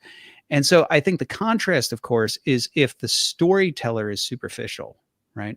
If they are somebody who is shallow, the story that's told ends up coming across shallow as well. And I think that's something that's not oftentimes appreciated. And so something that I think that has happened over time, certainly in Protestant circles, has been this sort of this thinning and shallowing of the pool. So it's interesting to look. I mean, like, put aside just the storytelling itself. Just take an issue of like systematic theology, right? Like discussions about predestination or something like that. It's interesting that if you go back and you look at like the 16th, 17th century discussions of predestination, first of all, people who like go back and are sophisticated and read like older texts, they'll just read like Luther and Calvin. But the fact of the matter is Luther and Calvin are relatively superficial compared to like the other discussions that are happening in the 16th, 17th century. So once you start reading all these other sort of scholastics that follow after them, who are having to deal with the Roman Catholics and things like that, like Spurzus Fuchsius and Johannes Homoris and Maccovius and all these sorts of folks, you're like, wow, this is as deep and nuanced and sophisticated and careful as any like medieval scholastic discussion. And in fact, it's building on an entire medieval scholastic discussion about predestination and about like the order of decrees or instances of nature, if you're using like John Duns Scotus's language and all this sort of stuff. And you're like, wow, that's a really high level metaphysical discussion that's happening. And then what you see that start to thin out. And starts to happen actually in early America. If you compare like the early American discussions on these sorts of topics, the scholasticism is starting to disappear from the puritanical writings of early America. And that thinning starts to happen more and more in early America, to the point that people who become more sophisticated, like John Nevin, their contemporaries don't even understand what they're writing. So John Nevin, for example, is somebody who rediscovered, the Mercersburg school that did like the NPNF and the ANF. Nevin was part of that school. And so he was deep into patristics, rediscovers the Eastern Fathers, doing a lot of writings on that.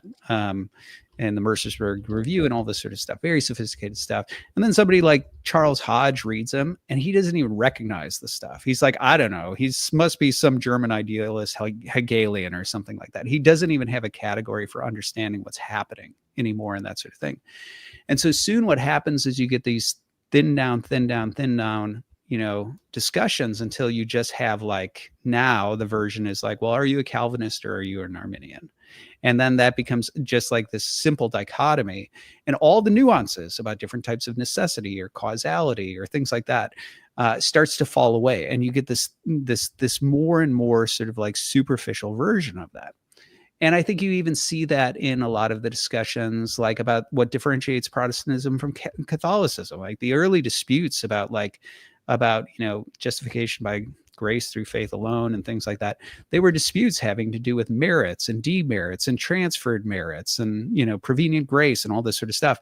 And now it's sort of like been thinned down to the point that it's like, well, Catholics think you earn your salvation by good works, and Protestants think Jesus just loves you, right? Like, or something like that. You get this very thinned down version of it. And so I think the thing is, what's happened is the more the transmission of Protestantism has like thinned out, and the theology has become more and more superficial. And with that, it's untethered from any sort of liturgical tradition. So it's not like it's sitting on top of something that has layers. Like, at least if you met a superficial Catholic, the fact that they're still tethered to the Catholic Church means that there's some sort of layers underneath their superficiality, right? But it's like, okay, well, we just started our own house church and we're not part of a denomination, and so now we're theologically superficial and we're not standing on anything. I think it gets thinner and thinner, and part of the thing that happens is that over time, then the stories they start telling are thinner and thinner and more superficial. And so I think the PG is sort of the very sort of saccharine and superficial and thin, and what feels borderline juvenile sometimes about a lot of these stories is the fact that the storyteller is themselves somebody who's not terribly sophisticated, and they're part of a tradition that has been so diluted that it's also not terribly sophisticated. And I think that's the sort of thing that comes through. You contrast that with Mel Gibson. Like, Mel Gibson's not a theologian, but he's deeply tapped into his own Catholic tradition. And so in that sense, those layers that he stands upon still come through in that. So, I mean, I guess that's my inkling in terms of what the sort of connection might be, that it's part of the evolution of the ways in which the theology and the worldview and things like that have sort of it's continued to dismantle itself and deconstruct itself until the point that it really is not really standing on much. So the stories to tell reflect that fact. Yeah. No, I mean, I think that definitely makes sense, because then, like I said, when talking to some of my youth, when they're wrestling through a lot of these really big questions, like that's how I got into a lot of the patristic material. I had a really good seminary education where we read a lot of the primary text material. So I knew where to go back to, but like, I felt like the answers that were given to me by my tradition were really thin for some of the questions that they were asking, like theology of the body, or, why they're asking the big questions, like the meaning of life, why we're here, anthropology, all of those good things. But you actually have to wrestle through like big theological topics in order to get there. And just this kind of like flattened out how you get saved doesn't really do much to equip you as a pastor to. Yeah. Well, and I think in many ways, certain questions that you start to ask, there's no way of actually dealing with them. There's sort of like this myth of like Christianity being metaphysically neutral. And I did a couple of lectures on that I published on my Substack, just about, I call it a myth because it's so clear that in the early Christian discussions, all of the ecumenical councils, all the discussions about Trinity and Christology are wildly philosophical.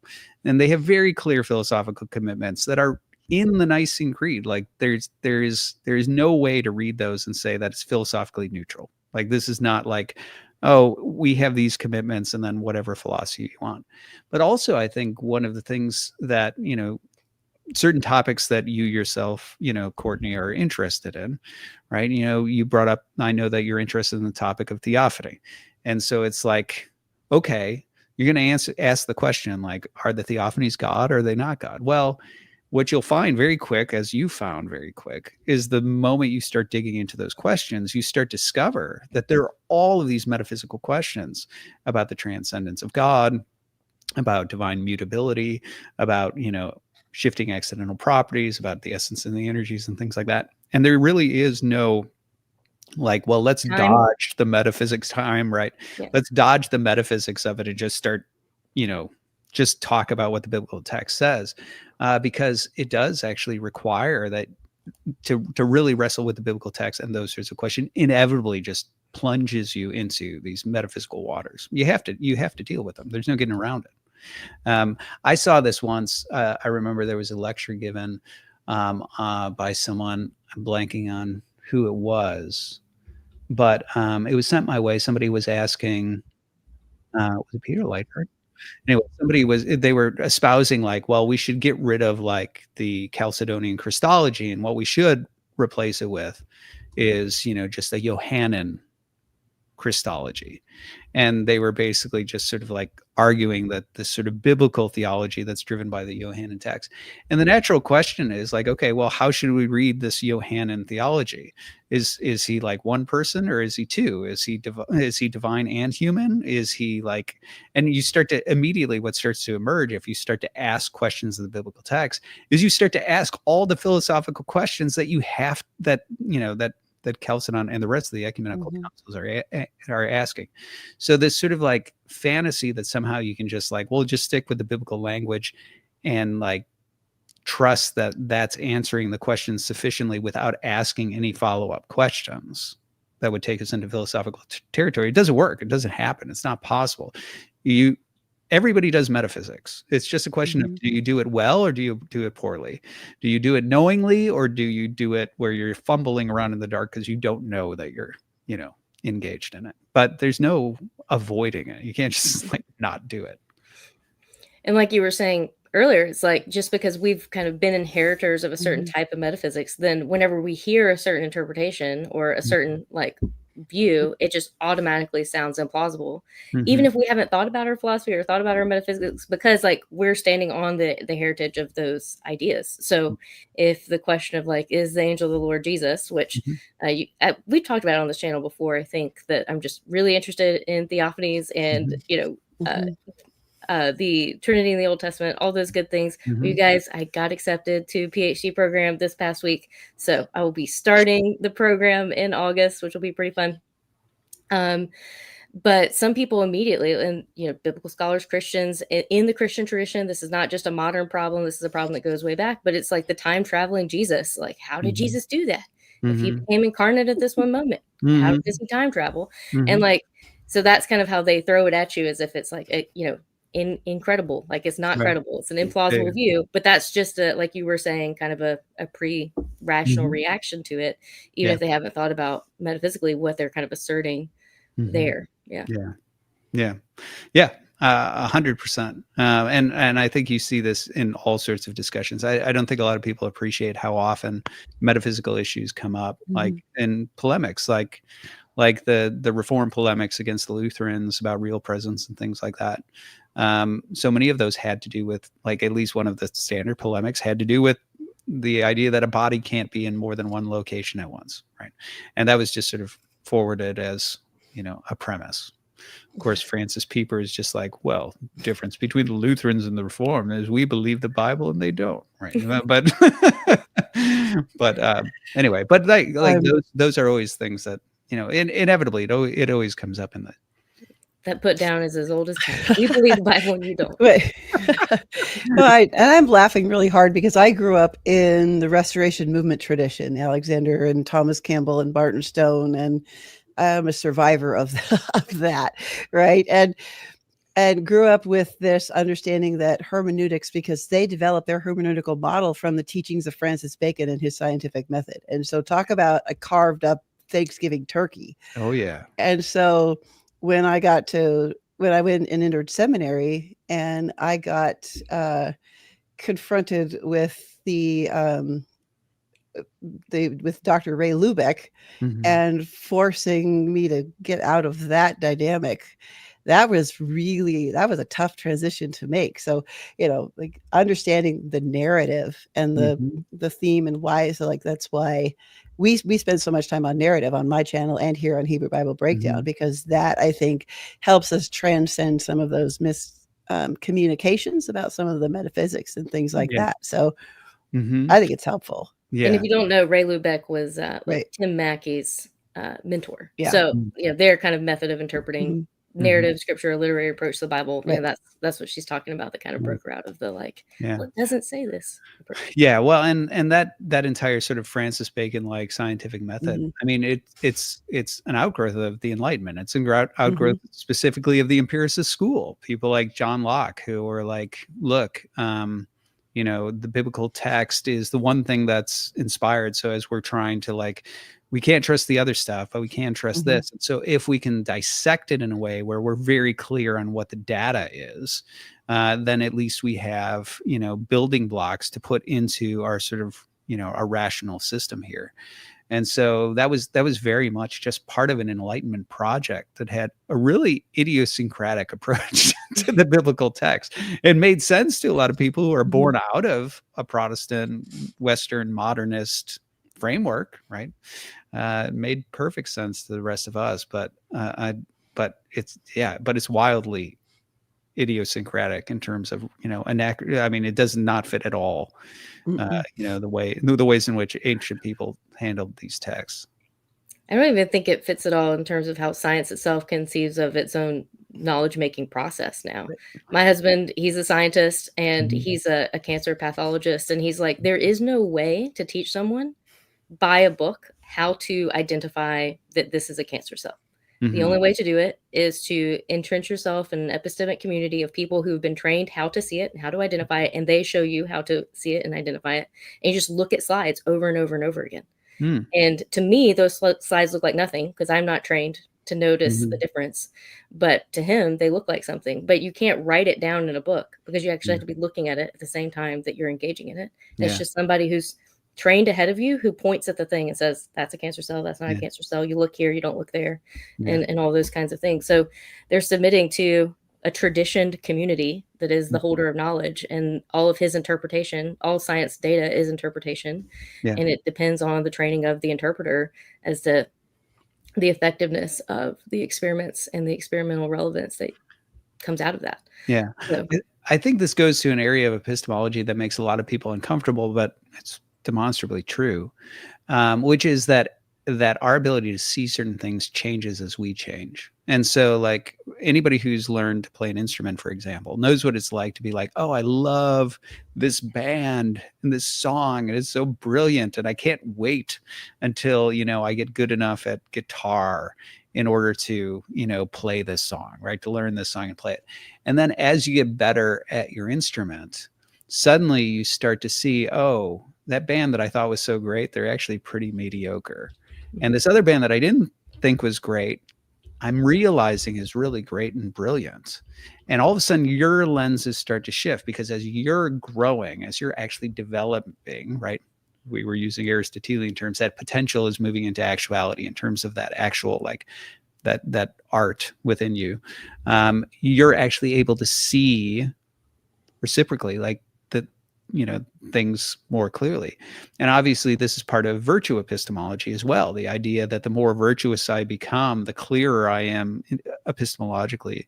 I'm in a better position in order to discern what's actually going on there. And this is certainly something that's true in terms of and I think that's the sort of thing that you're seeing there, what your husband's talking about in terms of discerning and being immersed in that, and the rehearsal of that, and being part of an epistemic community. That's certainly something that's there in the Eastern Church Fathers, where they're like, I don't even think the heretics are really in a position to talk about the things that they're talking about. And that's partially in commentary on virtue, right? The importance of this is one of the reasons why there was such heavy reliance upon saints and ascetics and things like that, who had, developed and grown spiritually to the point that it was presumed they had a certain clarity, but also had to do with submission to the community and being within the hospital, and these sorts of things. And that's the area that I think makes us really uncomfortable, because what we really want, especially as children of Western modernity, we really want just sort of my objective. I can sit down, I can analyze it. Give me the methodology where I can just sort of like, I can sentence diagram it. I can look it up in my lexicon, and it doesn't matter what my life is like, what my condition is like, what I'm like. I can discern it because it's just data, right? That's just there objectively and things like that. And the fact of the matter is, there are a lot of areas in human experience, probably most areas of human experience, where it's not quite that simple, and that, you know, the condition of the individual, the ontology of the individual plays into the ability of the individual to see clearly. And that's certainly something that at least the church fathers thought was definitely true when it comes to theology itself. Mm-hmm. Yeah, and you see, just to draw it back to the Hebrew Bible, the same kind of thing happening in the Hebrew Bible is like, how do you know that Deuteronomy is right? Well, you go and you ask your mom or your dad, and they tell you, you know, or you go and ask the elders of your community, and they tell you, and then you participate in these like ritual liturgical actions because, you know, the Lord brought you up out of Egypt, so this is why you do Passover every year, even if you were born in the land. He brought you up out of Egypt, so you're participating in this community that is self-interpreting scripture as they're writing scripture, but then also they're like living and inhabiting it in particular ritual actions, you know, just like my husband's doing a scientific experiment. A scientific experiment is a repeated ritual action. All right, so I think we've got a couple questions. I don't know how long your time was, but in the starred questions, and we got a couple more. Yeah, we've got a couple questions in our starred from our audience. Okay. So which one? Amber, which one do we want to do? Okay, what do you want to do? Do we have okay? Let's set somebody that's not Spencer, because Spencer had a few. Yeah, let's go to John's question here. What do you think about the new documentary film trailer for American Orthodox? The film will be released soon, but the trailer is on YouTube. Oh, I can't speak to this one because I don't know. The trailer for American Orthodox. Do we know anything about like who did it or anything like that? I can't speak to the trailer because I haven't seen it, or even the I don't know anything about it. He did mention, John, if you're still here, that there was like some other movie, some other Orthodox theme movie that kind of came before this, and it's the same creators. Okay, I'm wondering. I mean, this isn't from the maker of New Men, is it? No, I don't think so. It's like, I feel like it was like S of something, like a word starting with S and something of something. I'm like not going to be able to find it now because I didn't have the controls to star or save things. Yeah, unfortunately, I without watching it, I don't have much to say about it. I'd be curious to know. Sacred Alaska producer worked on American Orthodox. Sacred Alaska. See, I was like, Sacred Alaska producer worked on the American Orthodox. I don't know. This is I don't know this group. I mean, maybe I do. Maybe there's somebody out there who's like, "What do you mean you don't know me? We just had coffee last week." And I'm like, oh, that's your company, right? Like maybe that's there's something like that. But yeah, I don't know anything about this project. All right. Sorry. And then Deborah's question too. Okay. What do you see happening in the future as far as Hollywood movies go about God with the new generation? Oh, this is a good question. It's a good question. Deborah. What's that?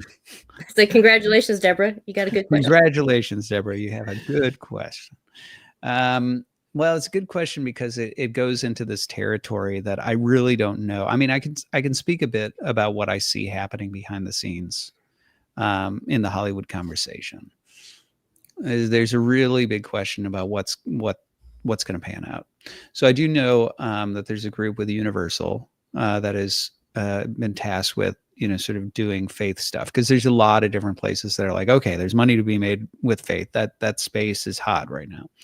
And I know that the group with Universal is looking to be unconventional, right? They're looking to sort of redefine how you think about faith stuff. And yet at the same time, there's still some of those, at least in my conversations, there's still some of those sensitivities, right? There's a desire for the high end, authentic storytelling. There's a desire, for, I don't think there's an interest in sort of agenda-driven propagandistic stuff, but there's still some of those natural sensitivities that say, I don't know if American Christians can handle this, that, or the other. So I've seen that there. I've been approached before by somebody who was tasked with putting together money for a foundation to do, faith films, and I gave them my pitch for what I think they should do, which is more in the vein of like the Mel Gibson type thing. But at the end of the day, they were like, well, I think we're going to do a safe bet and we'll go with like a family friendly Christmas movie, and it was like, okay, all right. I'm sure that'll move the needle, and, and then obviously there are places that are continuing to get financing and well, but they definitely represent that sort of base hit type thing where it's like a safe, higher end quality, working with major studios, but they're definitely representative of that sort of very sort of safe middle of the road type project. What's interesting is that there are so many very good writers, creators, directors who are not of that mind, who are of the mind of like, let's do something that's really unconventional. Let's do the sort of more Mel Gibson spirit type project. But the challenge that they always run into is always the studios, that the studios are like, I don't know that that's a thing. But the funny thing is, like, talk to any Christian in the country and all of it. I mean, just like all of us would have known that Aronofsky's Noah would have bombed. All of us also can tell you, like, yeah, it would be huge if you actually just sort of like ripped off the shackles and said, go ahead and do the R-rated Bible the way it should be and tell it as a good story, do it Mel Gibson. Like it'd be the biggest franchise in the world, right? Like ever. We all know it, but Hollywood, which holds the purse strings, is like, I don't know. Yeah, I don't know. I think we'll keep on doing base hits. So I think what's interesting is right now there's a moment right now when Hollywood is open, we're like, hey, we're interested in faith stuff. And there are a lot of filmmakers out there clamoring to step into that space. There's a lot of filmmakers out there trying to build their own film funds right now because they're like, the only way to force Hollywood to make our projects is to bring the money to the table. And that's true. But it's hard to raise that money. And there's sort of like this tendency that like filmmakers will go and raise enough money for one small project. And then like you've got all these little projects that have a little bit of funding. And what nobody ever does is just like put them together into one big pot where you could like finance big projects and do that. So I know that there are different people I know of at least 3 different film funds that are trying to be built up right now for that purpose. Whether they'll succeed, I don't know. Like I said, I know a lot of studios that are interested in the films in the faith space, and they're talking to the right sort of filmmakers who are the sort of folks who could, really sort of change the way this is done. But we all run into the same thing with Hollywood, where they're like, I don't know if that's what American Christians want. So I could see what I see right now is I see that there's sort of 2 ways this could go. We're in a moment right now where hypothetically somebody in Hollywood says yes and opens the door and takes a gamble, and you finally get something that's kind of like the Passion, in that spirit. I'm not saying it's the Passion, right? But it's in that spirit, and it really blows up, and all of a sudden Hollywood's like, whoa, let's do more of that, because that's all Hollywood needs, right? Like Hollywood doesn't want to take any risks, but all of a sudden, like somebody takes a risk and the movie blows up. Everybody in town's like, do you have something like that? So you need somebody to actually take that risk, and that's tough, but it could happen, and that would really change things. The alternative is Hollywood continues to just say pass, pass, pass, and you get very safe, middle of the road, PG-13 light sort of stuff, and it has a certain amount of success, and then it peters out, and you never really feed where I think the real hunger is, right? Like I actually think all that we started talking about the nuns, the religiously unaffiliated folks. Those folks are interested in discussions like the Nephilim. Those folks are interested in discussions about a re-enchanted world. Those folks are interested in like pre-flood civilization. Those folks are interested in these stories. And so that's where when I say like you would have a much larger audience, I'm not talking about like, oh, you could have the evangelicals and the Catholics show up. Like I'm talking about like everybody would be interested in this. The 96% of people who think ghosts are real. Yeah. That's right.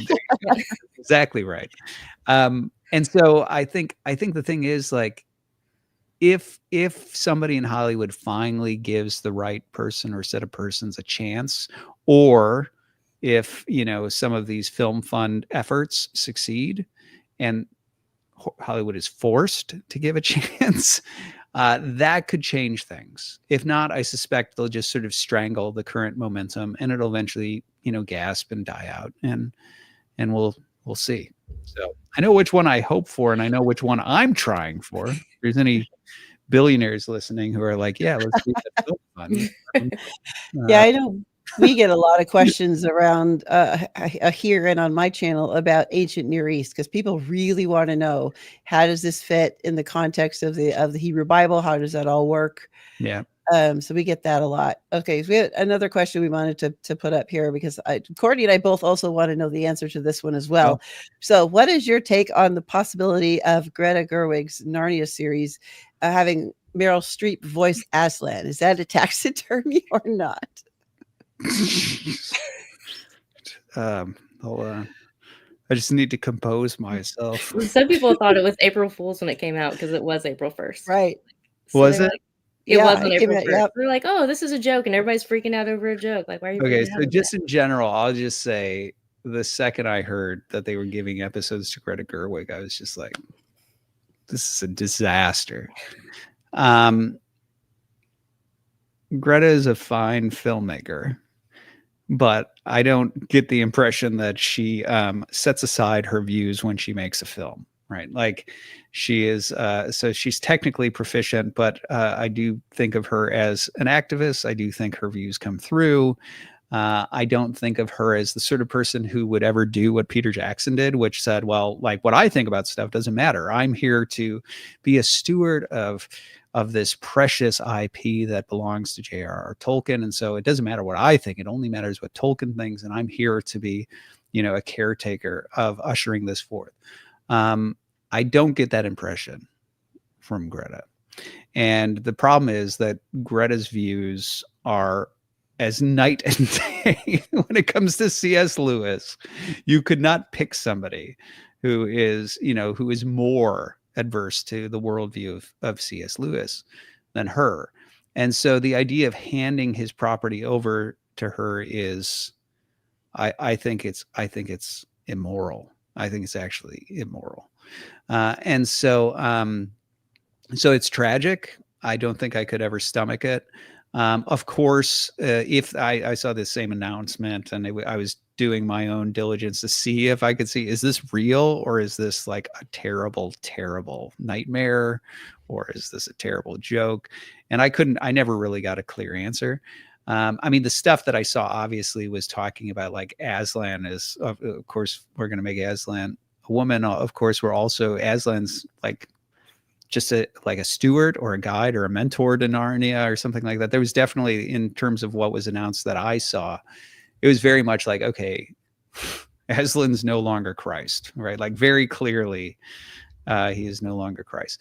And at that point, you have most certainly gutted the entire, I don't care what happens after that, right? Like, you have completely gutted, desecrated Lewis's corpse is what you've done there. And so, yes, I fully expect that this version of Narnia will be Hollywood taxidermy on a grand scale, a very expensive grand scale of desecrating the corpse of Lewis. I would love to be wrong, but I don't think I am. Probably not. All right. Sad and unfortunate, because it's beloved. Right. We've got another question here. What are your thoughts on Graham Hancock's work, especially as a bridge to the counter narrative of the Bible? I don't really know that I have anything. Like the Ancient Aliens guy. Yeah, I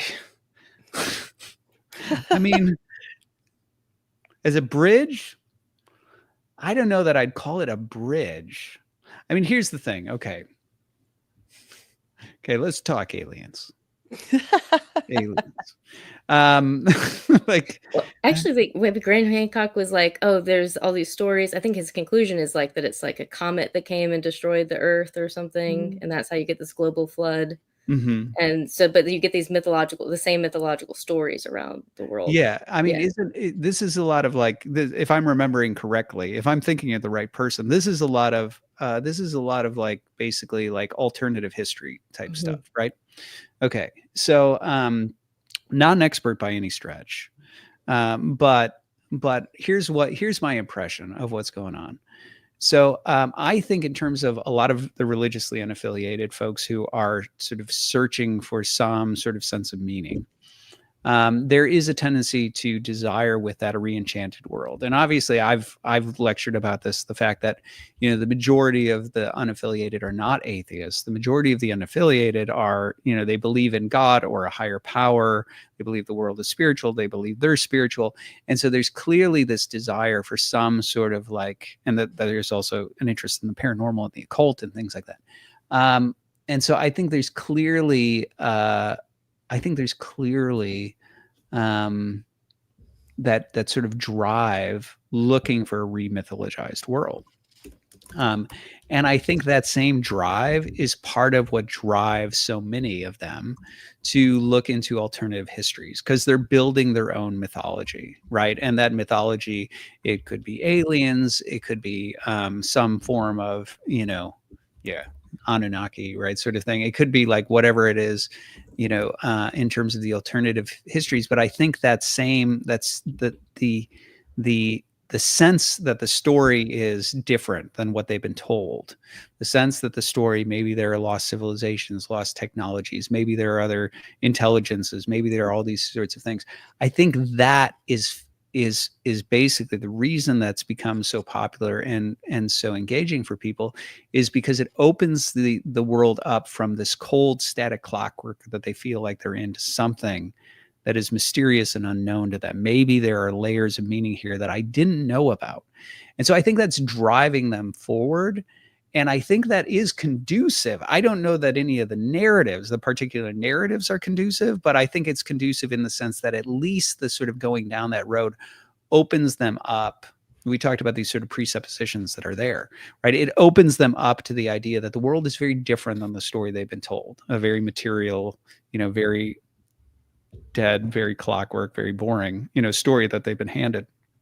The idea that the story actually becomes more elaborate, more ancient, more unconventional, I think it opens up those boundary lines. Now, I think the challenge with it is exactly what I talked about with Rogan, is that so often there is a clinging to the sort of underlying presupposition that spirits are, you know, implausible, but, you know, an organism is plausible. And so that's why there would always be a preferential thing toward like aliens, right? Like, and over something like God.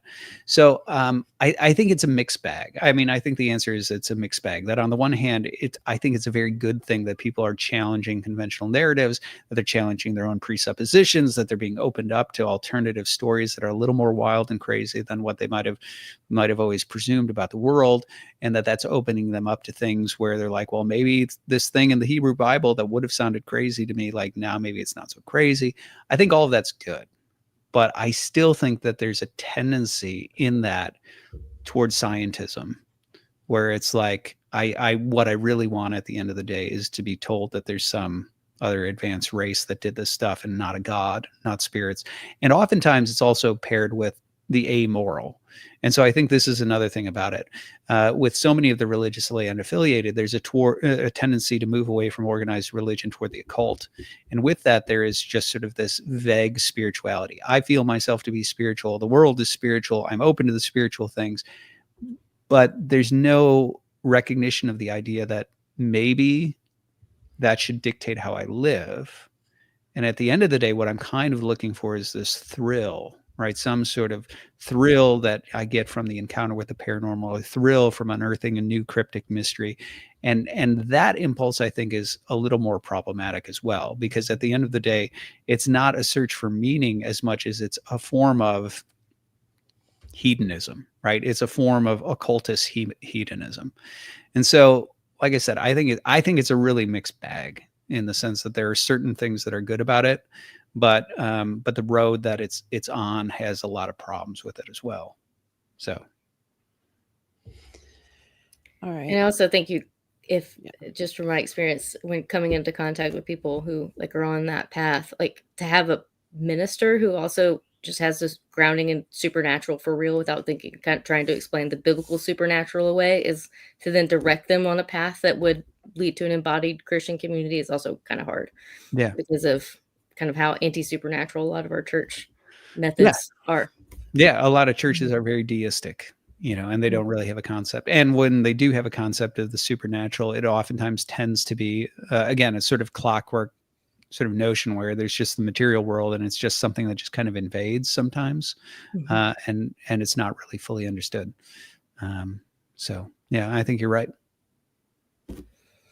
And I think we've got one last question from Deborah on The Chosen. She's asked it several times, and so we haven't gotten to it yet. So, what are your thoughts on the series The Chosen? It's the other big religious series out there. Okay. So, what do I think about the series The Chosen? Full disclosure, I have not watched it. Okay, and I've actually intentionally not watched it. Okay, now, in case anybody out there is like, "What? I love it!" Like nothing I'm about to say. If you love it, that's fine. I'm not looking to to disparage anyone who really loves it. I met a guy who I felt pretty bad because he was asking my honest thoughts on it, and I told him what I thought, and he was basically told me how like The Chosen is the reason he rediscovered Christianity, and eventually became Orthodox, ironically. But I don't know, it's like, well, look, man, that's great. Like it's great that it's there for you, and he told me everything he liked about it, and that's great. And I do know a lot of people who really do like it. I mean, my daughter, who's glory to God, is devoutly Orthodox. She really enjoyed it, and she told me the things that she enjoyed about it. One of my godsons, James Joyner, who teaches philosophy at Northern Arizona University, he told me, again, like mixed bag, but told me a lot of things that he thought were quite good about it. And so I've heard good things about it. Challenge I have with it is that I don't trust Hollywood to get Christology right. And I also don't trust Protestants to get Christology right. Real spicy. What's that? Real spicy take. Yeah. Sorry, I just don't. So Christology is one of the most nuanced philosophical topics that you could pick in terms of, the history of Christianity. This is the topic where all of the talk about the distinction between, a general nature and a subject emerge, where the difference between common properties in the generic sense, like will, versus the subject who has that will, the convergence of two natures in a way that doesn't mingle or get confused but is merged in one person, the difference between like first order potentiality and second order potentiality, and what means that Christ grows in wisdom, the Nestorian version of that, where it would be heretical, versus the non-Nestorian version of that, which wouldn't be heretical. This is some of the most finely nuanced metaphysical material you could get into in terms of the history of Christianity. Most people don't understand it, and I just say in general. And that includes a great many PhDs I've met who don't understand it. And so like, I'm deeply concerned about when it comes to that sort of thing, the challenge that I find with that is that when you go into something like storytelling, like The Chosen, you are going to be doing Christology. How you tell that story, how you portray Christ, it's going to be an exercise in Christology. You don't have to say the words, like hupostasis or sia or anything like that. You don't have to talk about like, the nomic will or something like that directly. You don't have to go into any of that technical stuff to be doing Christology. So for example, like contrast this with 40 Days in the Desert. I didn't have to watch 40 Days in the Desert to know just from the trailer, it's heretical. It's completely Nestorian, right? Like, okay, this is bad. And so the thing is like, my concern, there's in general, there's a concern that I have about, it's one thing to look at a story that's being told and to respect it from a certain perspective. I don't have respect for heresy. Okay. So I don't want to watch 40 Days in the Desert because I know it's already heretical. It's one thing to read Arius because I have to read Arius in order to engage in theological, discussions. I don't read Arius for my personal benefit, right? Like I don't read Arius as an exercise and growth and devotion. I don't. And so like I don't want to subject myself to 2 hours of blasphemy by watching 40 Days in the Desert. Now, am I saying that The Chosen is heretical? I don't know. I didn't watch it, but I just anticipate based on my experience with most Protestants, including Protestant professors, that their understanding of Christology is so thin that they are more likely to not get it wrong. And so I really don't want to sort of delve into those waters. That's one reason. The other reason is candidly, I don't want to see some actor's face when I think about Jesus. Like, so as much as I enjoyed the Passion of the Christ, it really bothers me that when I think about certain moments in the Bible, Caviezel's face comes into my head. I don't want his face in my head. And so like, those are two reasons why I've been very resistant to The Chosen. It's one of the reasons why I think there was something really brilliant about the original Ben-Hur and the idea that Jesus shows up, but you never saw his face. Right. Like, I think there's something brilliant about that. And so I've thought about this. I've thought about projects that I have that involve Christology, and I'm very intentional in at least my conception of those projects about actually not showing Jesus's face or not inserting a certain actor, into people's heads when it comes to that. And so, so I'll just say that, like, it doesn't bother the things that I've heard about The Chosen. I've heard that it's generally well made.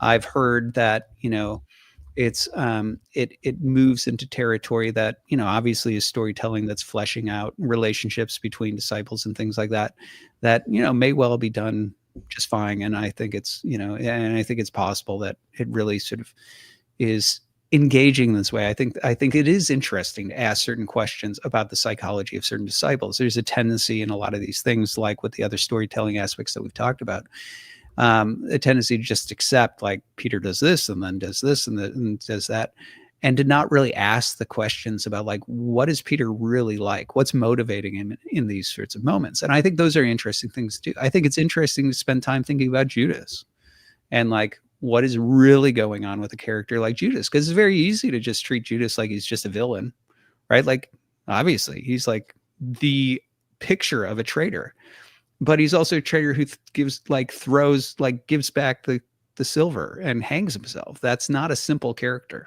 right? Like, that's a conflicted, complex character. And so I think it's interesting to engage in those sorts of questions and try to understand those characters.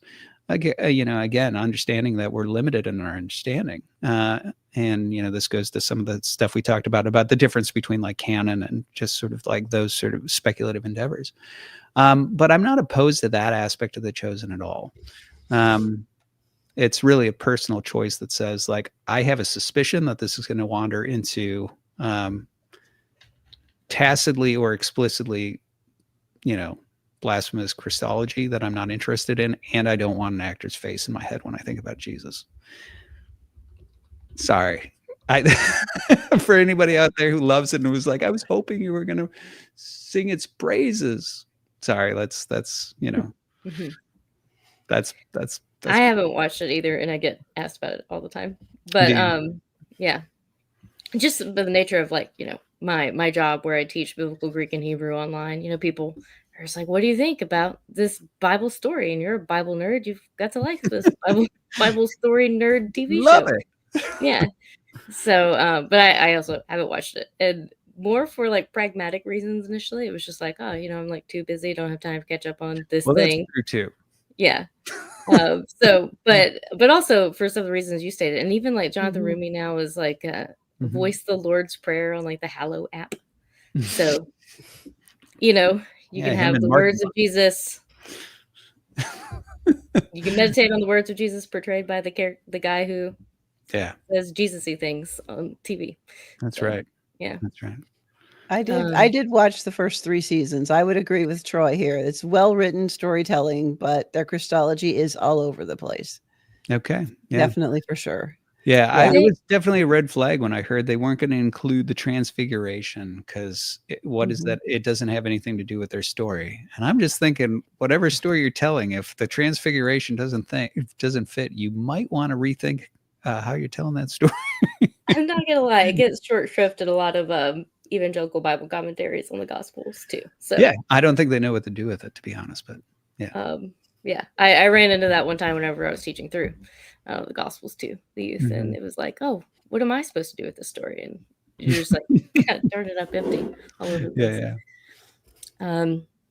Well, we really thank you for your time and hanging out with my us pleasure. and answering all of our audience questions. I know they really enjoyed this. I know lots of them are fans of yours and have watched your content elsewhere as well. So they are kind of excited to have been able to ask the questions that they've been wanting to ask of the synthesis of your episodes. And I think we kind of got that, based on, the episodes that you dropped plus I dropped, or the articles that you dropped plus I dropped. We kind of skimmed a lot of your work there. So it's nice to have a synthesis of your thought on this one issue, which we're all kind of concerned about. It's like, what do we do with that?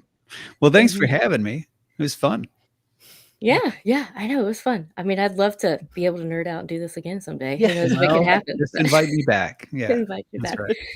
Awesome. Well, you guys, we're thankful that we had a good live audience, lots of interactive questions and comments. It was fun watching to see how you interacted with our thoughts today. But until we see you next time, we're just the Hebrew Bible Breakdown, trying to connect you to the scriptures one hyperlink at a time. Nice. All right.